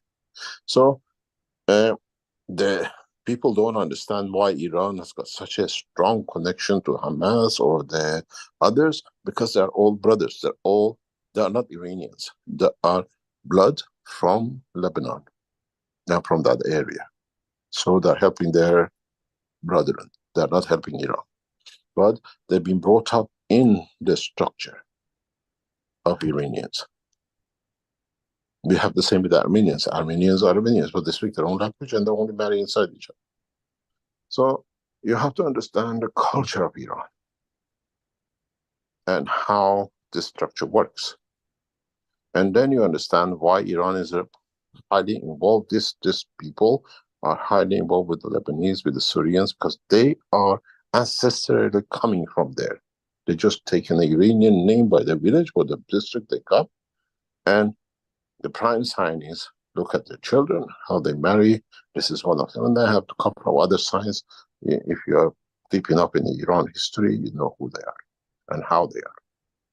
We always respected other religions and cultures, but this creed works this way, and that's why you see so much connection of the Iranian Islamic government to the Hezbollah and the others in that area, because this is the brothers, these are family uncles that are protected. And this is what the Americans understand, the Israelis understand, and the others understand. And then you see why we get involved with something which is not, we are not, as an Iranian, we are not involved, but them as a Lebanese, they're involved because they're protecting their bloodline. It's like the Jews. They went all the way back to Israel because they came from Palestine. What they say, they came from Jerusalem, that's what they call Jews. These people are Lebanese, but they have to protect their brethren. They're not from Iran, even though they're brought up. It's like Jews been in Germany for centuries, but when it came, they all went back to Israel. These people, when it comes to defending, this is different, and this is how Iran is got involved in this mess because of this bloodline. It's not the Iranian bloodline, it's a Lebanese bloodline, which has been brought 700 years to Iran with the push of the British. Then you understand the culture of the environment and why there's all this. Iran has so many proxies. These are not proxies, these are brothers, these are uncles, the great uncles, and they still, for centuries, they've always been traveling between back and forth. You know, doesn't matter. You're Italian in, what do you call it, Australia, you still go back to Italy because the ancestors came and you have a love for it. They are the same people. They are not Iranian by blood, none of them. But they've been brought up in Iran, and now they managed to get themselves in a position of power like 700 years ago. They got rid of all the Iranian leaders. It's the same. We see the repetition after 500 years. And some of them, will carry on with this process. It's part of the culture of the area. Then you understand what is planned for the next step and the next. Any other question?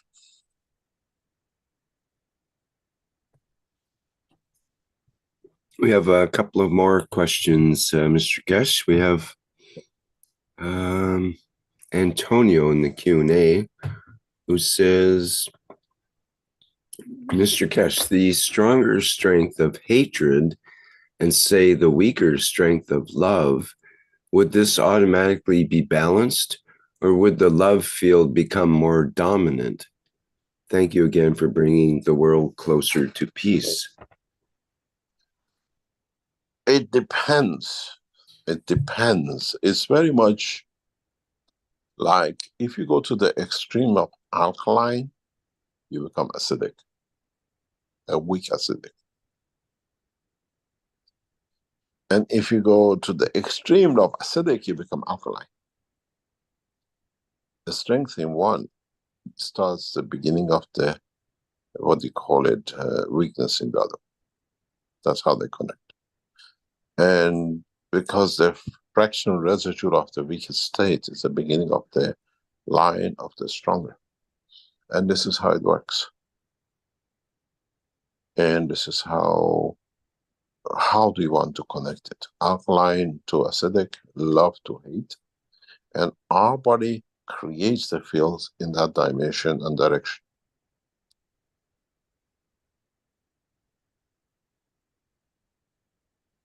And if our emotion reaches to a point, then yes, you have the tipping point, which is start of the create. It's when you have so much water going in one direction, you have a small thing, you see the vortex, which goes opposite, or it creates a direction of motion. It's the same more or less. It goes so much that cannot match. You have the slower in the faster, and that creates the first sign of plasma, because which is in opposite. The best of this is, if you understand it, is the solar system. Look at the direction of the rotation of the sun. Look at the direction of rotation of the earth, and then look at the direction of rotation of the moon. Then you understand. Even within the field of each other, create opposite direction of motion. One thing interesting is, we always look at the sun from our point of view. What happens, or does it happen, that any of the planetary system in the solar system, if you stand on the sun, you only see one side of it, the way we see only one face of the moon. And does the same principle applies to it? And is that only in respect to the Earth, or is it respect to the moon? When you go to, let's say, Jupiter, or when you go to Saturn, and look at the Earth and you look at the moon, even though moon always shows us one face, does the one on Saturn sees different faces of the moon because moon is rotating different speed of it, of compare, or do they only see one side of the moon because it's relative to Earth but not relative to them? Then you understand a lot of things in the dimension of physicality matches the dimension of the emotion. And how beginning of one is the same, the start of the other at the extremes. Any other question?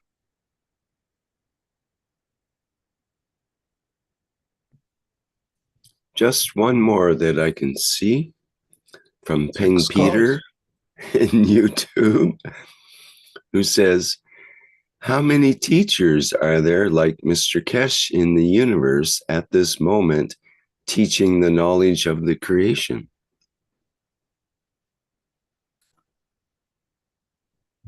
Have you heard about the ET Go Home? and a home alone child is both. The knowledge, I mean, I was talking to one of these Chinese sites. We are still in China. We haven't gone back to Europe yet. We were talking a few days ago with one of them, and he said, I listen to your teaching. I listen to your other things. But how come you can answer physics in more detail than the physicist? You go into the medicine and you can know this. You go, you know, every organ and how to operate what. So you go to the energy, you go to cosmology. And we, with the books, have a problem to understand it. But in a way, some of it, what you say we understand is this and that, but makes sense. Where does your knowledge come from? I said, I don't know.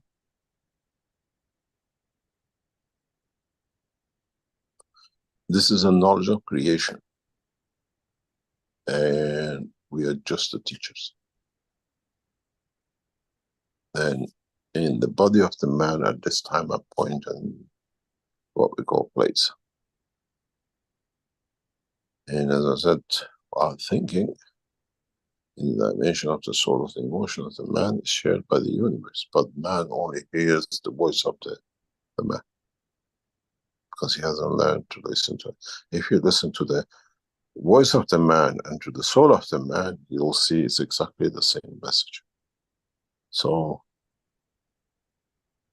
you have to ask how many are, because if you have too many people teaching the same thing, you can imagine how confused the soul of the universe will be. There's one favorite of mine says, one at a time.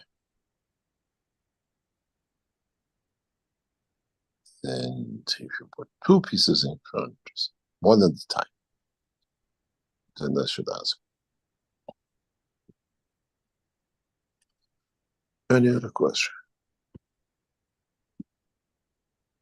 Or shall we call it? No, we just have a couple of comments. Freed says, thank you for giving some information on the Middle East that is not in the mass media. And Doug says, thank you, Mr. Keshe, for that in-depth answer. And Bernard says, hello, beautiful souls and awesome beings. Wishing everyone here in the Keshe family and KF SSI community a blessed day and week ahead. And I think that's it for now. Thank you very much. And hopefully we see what God brings for us next week. Thank you very much. I will see you. Don't forget, tomorrow there is no session. Do not turn up and write, oh, what happened to the session? Wake up. There is no session tomorrow. 26th will be the session. And I would love something to ask those of you who attend these sessions. When we start the session next week, we give you 10 or 15 minutes at the beginning. Pre-write and really just write down how you felt, the things you felt, the things you ate since last session, because that will give us a chance to set up, not next month, but the next month's session. And in the next month's sessions, we try to go through for the phase of transmutation testing. And we explain to you why, because you have May and then June is the last one. We want to test in deeper way, testing our systems and more or less getting ready for Washington show, the Tehran, Iran presentation. We have to wait till we get the clearance from Iran military to go in that phase. And then we show the other part in Washington.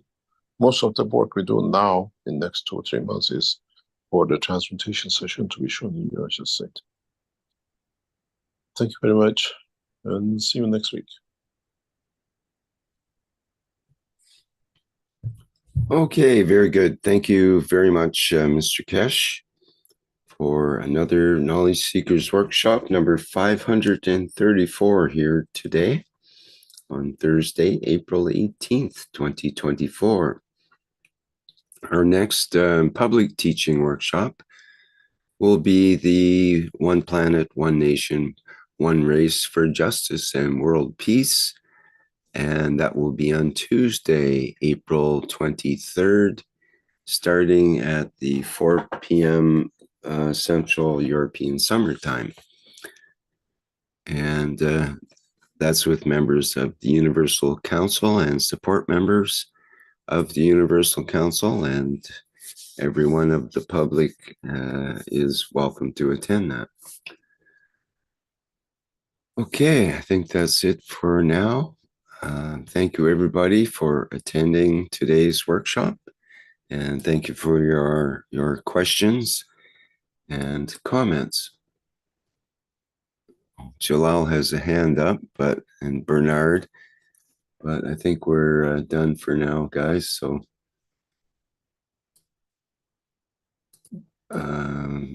bit too What late. does Jalal wants? Don't disappoint. I saw you had a hand up, and Bernard, oh, they both do. Okay, Jalal, you got a chance here. I don't know if Bernard made it under the wire yet. Thank you, Rick. Hello, Mr. Keshe. Good day. Do you hear me okay? Yes, clearly. Okay, thank you. Yes. Mr. Keshe, I have 3 questions, all related to together. It's about what Iran possesses from technology and why it do not really show it to the public. Because if they show it to the public, at least the public people knows about that, what Iran possesses. Second question, what a message you can, if you want to give a message to the Israelis now, what kind of message you want to give them? Wait. Iran has already given a very clear message. We have powers that they can't imagine, and we'll show it if they do. And I think the answer lies in so many ways in another way, where, let me read it for you.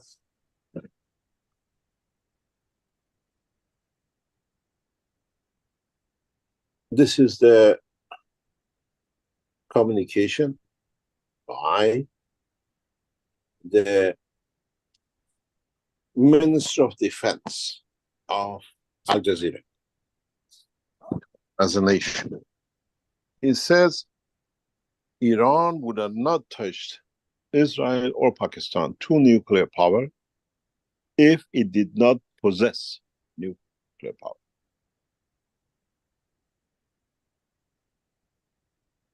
Just because we have the nuclear weapons, we didn't target on the Israelis either, did we?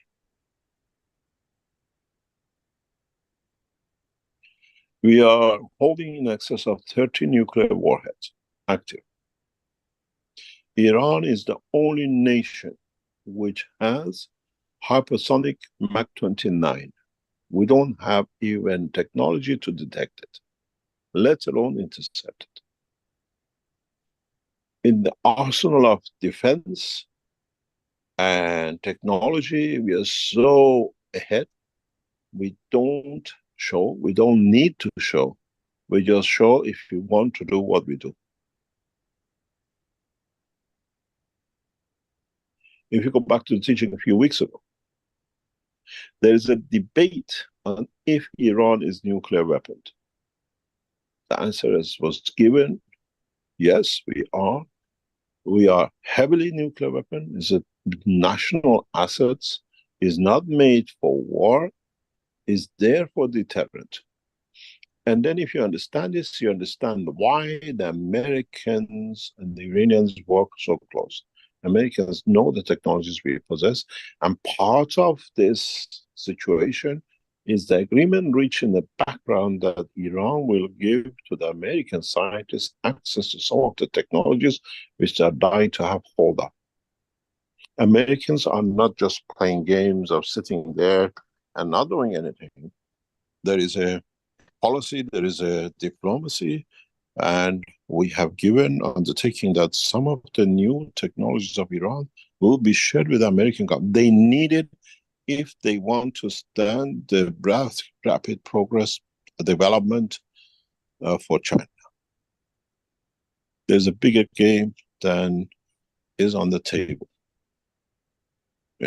Americans have sold out Israel in so many ways, but they have to keep their faces still. Like, you know, the French women didn't have rouge. They used to pinch their cheeks to keep it red. They're in that state. You understand? Yeah. We are heavily nuclear. Iran nuclear technology. You have to understand the noise which comes out of Iran. Iran, with advancing weapon technology grade, is reducing production and closing centrifuge. It doesn't make sense, does it? And IEA has accepted, Americans accepted it, that we have access to technologies beyond what the Americans have, and Americans have come to some agreement with us that technology in exchange for peace, and we see it. And you will see it. Let me explain to you something very clearly. I'm going to share with you something that is going to shock you, but it shouldn't shock you. Let me see. As a knowledge seeker, no, nothing. No, just wait. Just I see the latest headline that has been sent to me a couple of hours ago is that Israel is aborting their plan to carry out retaliatory strike against Iran. Netanyahu has decided not to proceed following a discussion with Joe Biden. So maybe that's what they were discussing. They're still going to do a bit tactic because he has to do something, otherwise he has to step down. He'll lose face. They lose face. But let me just go through something. I don't have it. I have to switch. Just wait 1 second. I want to show you something which will shock you as scholars. Mr. Keshe, you have the whole day. Oh, take your time. Just be patient. Just be patient. I'm going to show you something very interesting. Because we follow things you don't follow, we understand things which you don't understand. Just wait. Now I'm going to share something with you which is going to shock you. And we can show this now because you understand how negotiations are done. I'm going to show you something first, step by step. And then I'm going to tell you why the Americans are what I call on the butt of Iran. You will understand. And I think the Americans will be shocked in what is going to come up. And it's the pattern we saw with British. Let's all have a bit of fun. You all know what this is. Yeah. This is a UFO, a star formation, which nobody knew, nobody talked about it, but now heavily promoted by Americans. Americans in 2020 have submitted a patent describing the star formation, which is taught by Keshe Foundation in 2014. They have found the bogeyman in this name, Dr. Salvatore Cesar Pais. This gentleman has taken the Keshe Foundation patent and in America has submitted it as American patent in 2016 after the patent was released. And now he's moved to the Ministry of Defense. And for the first time in 2020, American government, for the first time ever, has submitted patent, open patent on this Keshe Foundation star formation. He's stealing technology. And this guy, because he doesn't have the knowledge we have, now Americans are negotiating to get access, because this is Keshe Foundation technology, Iranian science. Now you understand. Go on the internet, find this guy, and you see from 2016, this guy has become guru of what they call the fake name in American structure of scientists. Now moved to Ministry of Defense, the Defense Ministry, or what they call it. And for the first time, because they submit a pattern which is a public knowledge, we already taught it. They cannot hide it. That's why they put it in open. And they, building such a craft is impossible. They don't have the knowledge. And this gives you how much this guy is fake. Because you cannot make star formation triangular. Laws of physics, unless you have another combination. I can make you, with the knowledge we have, a zigzag reactor, what you call a flying system. I can make you a pencil. I can make you an arrow shape with reactors and have a substantial physical body. This shows this is fake. And now he started, this gentleman in American military, trying to make plasma, because he hasn't understood the cold plasma the way we do it, and now the Chinese will crack it, how to make the system work. He's still working on the tokamak plan because he couldn't understand. And his first time we saw this guy is in 2016. When we opened the patent publicly, he took it and he went to the American. I found something American fell for it, the same as they fell for, what do you call it? The German, what do you call it? Murder machine, Van der Brand. Now you understand what Americans, what we call licking the backside of Iran, and why Israel is sold out. This, they're after this. And even the American scientists in defense technology, they said this guy talks, none of things he says make sense because he doesn't carry the essence. It's the same as Stephen Hawking going to Dublin, talking about the black hole after I released the paper, and everyone says talking nonsense, it doesn't make any sense. So now you understand where we sit and where this matter sits. So now Americans, they know Keshe Foundation has come to an agreement with the Chinese. And they're trying to get access to this by blood or by selling Israel out. And Israel has been sold for technology. Now you understand where the game is played and why we sit in the seat of control. And why the Americans need this to be done. So actually, I can show you something about this guy, which is breeds a lot of fake, because he never understood. He immediately in 2016, when we opened the patent, if you remember, within a week he gave his idea, that is his idea, to the American Lockheed Martin and the rest, and they followed it.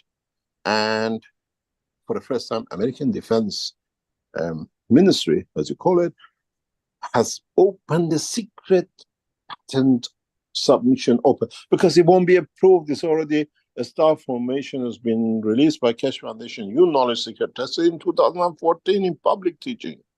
How can the American Defense submit such application? And so you come to understand this is the reactor the guy is pushing them to build. And funny enough, this guy went even a step further. He created a similar reactor than what we saw, a Keshe Foundation reactor in public teachings. This we lost the image there, Mr. Keshe. Yes, there's another one. There, thank you. Okay. This is the very similar you see as Keshe Foundation original reactor. So Americans are after this technology. Now you know what we know and what is played in the background. You understand? Yes, Mr. Khan. But in essence, they have no knowledge. We gave the Rolls Royce, but the key is in our pocket. You can enjoy looking at it, but you can't drive it. You give them the hill. Now you understand. Go and see what American government as a top secret. It's impossible for such a structure submit an open patent, because it doesn't need to be open. It's Keshe Foundation Technology American tried to bring it into a patent. But the patent offices, if they check internet, they see this star formation, which they shown in this thing, belongs to Keshe Foundation.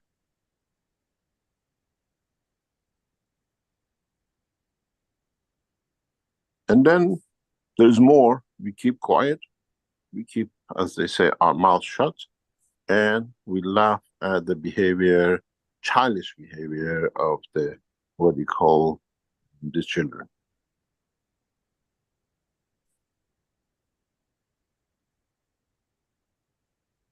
And you will see more and more how they try to bring this, to push this as this guy is a fake guy. It's the same as, what do you call it, Stephen Hawking.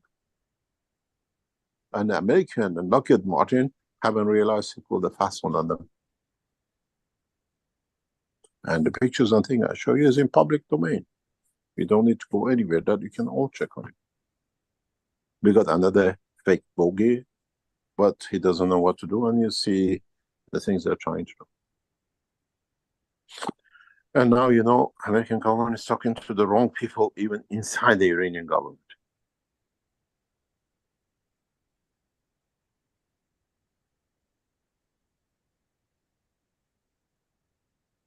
They cannot beat your price, Mr. Khan. No, belongs to the knowledge seekers. It's the tool for peace. Exactly. What it is, the Americans have sold the Israelis. That's when I tell you they're there to collect them when they start running. Oh, this is what was planned. We do. We can brag as much as they like about it, but if 7 nations had to get together, go one nation which is wrong against the rest, to stop 300, which is less than 3% of the total what it is. Actually, we got rid of the most rubbish things in our arsenal. We wanted to get rid of it. There was a need for a space to open up, be cleaned up. The first series of these rockets were tested, not the latest. We gave it thing place on plate in the air. And that's why America says it won't take part in defending Israeli if Israel attack. Let them play. I gave the warning, and the American understood, and the rest understood. If these 300, if the British, Italian, French, Israelis, Americans, and Jordanians, rockets, missiles, navies, all wouldn't be running at the same time, these 300 missiles would have annihilated Israel. What I told you would have been the Israelis were on the run. But we gave a warning, we gave a push. They listened to us last time, they didn't hit us anywhere. This time we didn't hit the Americans. Now we are brothers, we just understand each other. But Israel will pay for it heavily. Because once the situation sorts out, second Palestinian state approves within the United Nations, which is going to be done sooner or later, Israel has to pay war damages to the Palestinian nation, has to rebuild the whole nation free, which means Americans have to pay.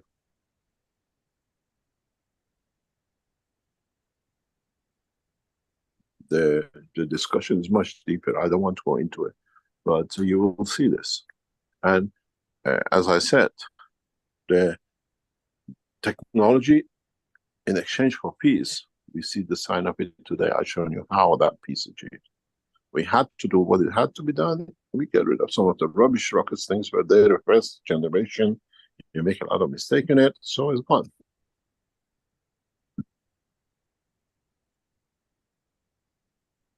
We don't need to defend. we already defended.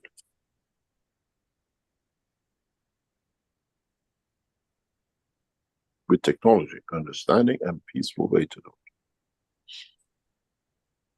The whole launching of these games last week wasn't to play, was to show that we can, we do, and we showed the honor and dignity and promise we kept to the Americans.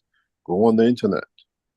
2 days before the attack, the Israeli and the American cabinet, security cabinet, met to go through the detail of the attack, how it's going to be defended, which way they're coming, and what it is. We don't have enough. If it was just on Americans, they didn't have enough to defend Tel Aviv. They had to bring the British, they had to bring the Italian, they had to ask Jordon to open his aerospace. Most of the rockets which were intercepted over Jordan. The Islamic nation betraying, and they will, in long run, see the result of their work.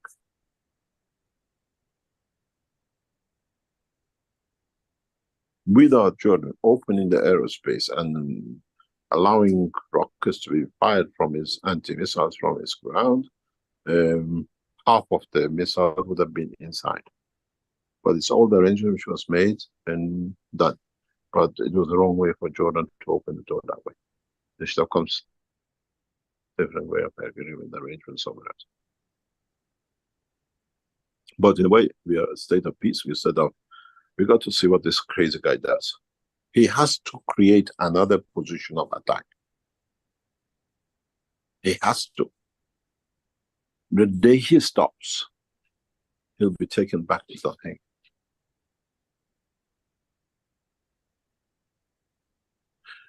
There's a beautiful picture on the internet if you can find it.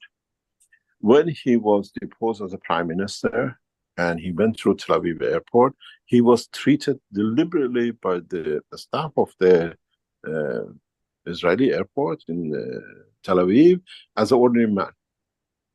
And he was so angry. I am the expert. Said, take your jacket off, take your shoes off, and actually stripped him to get him through the security. They were so pissed off with this guy. They actually asked him, they stripped him with his wife. There are pictures of it. You're no different. You used to be prime minister. We don't like you, but you're an ordinary man.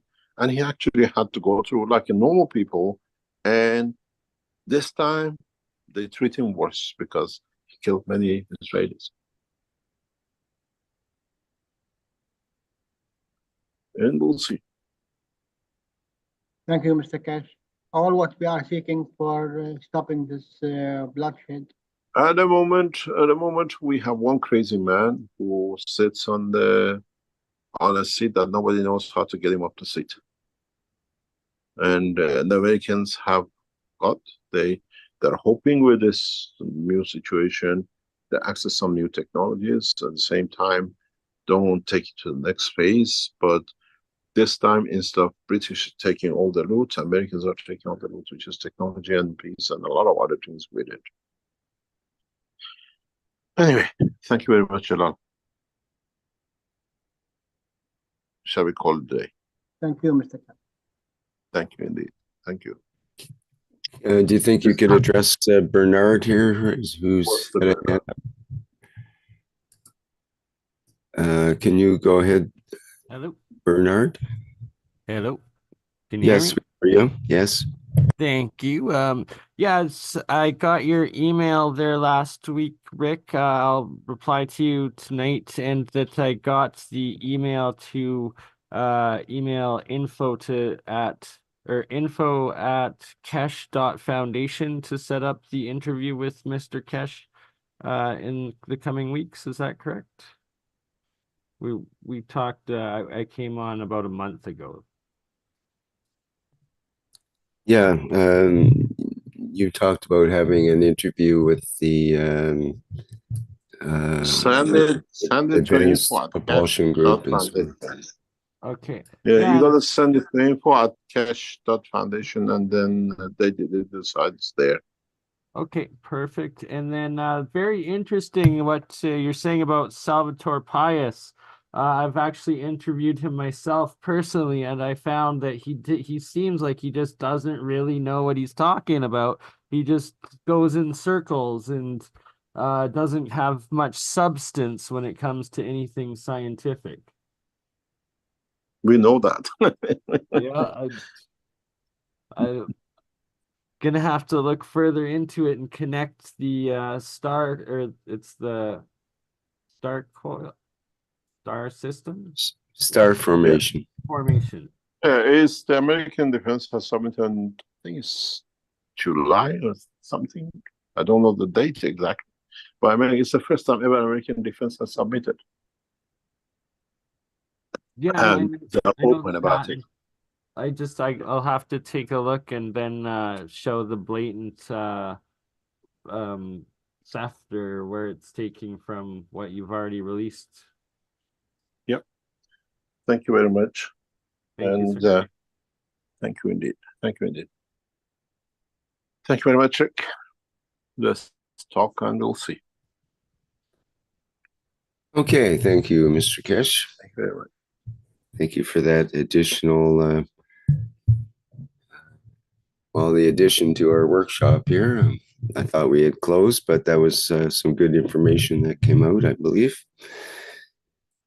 Okay, well, I think that wraps it up for today's 534th Knowledge Seekers Workshop. So thank you once again, everybody, for being here, for your questions and comments, and just for your attention. And we'll see you next week, same time and place, so far as we know. And also, as mentioned, the One Planet, One Nation, One Race for Justice and World Peace on Tuesday at 4 p.m. Okay, bye for now.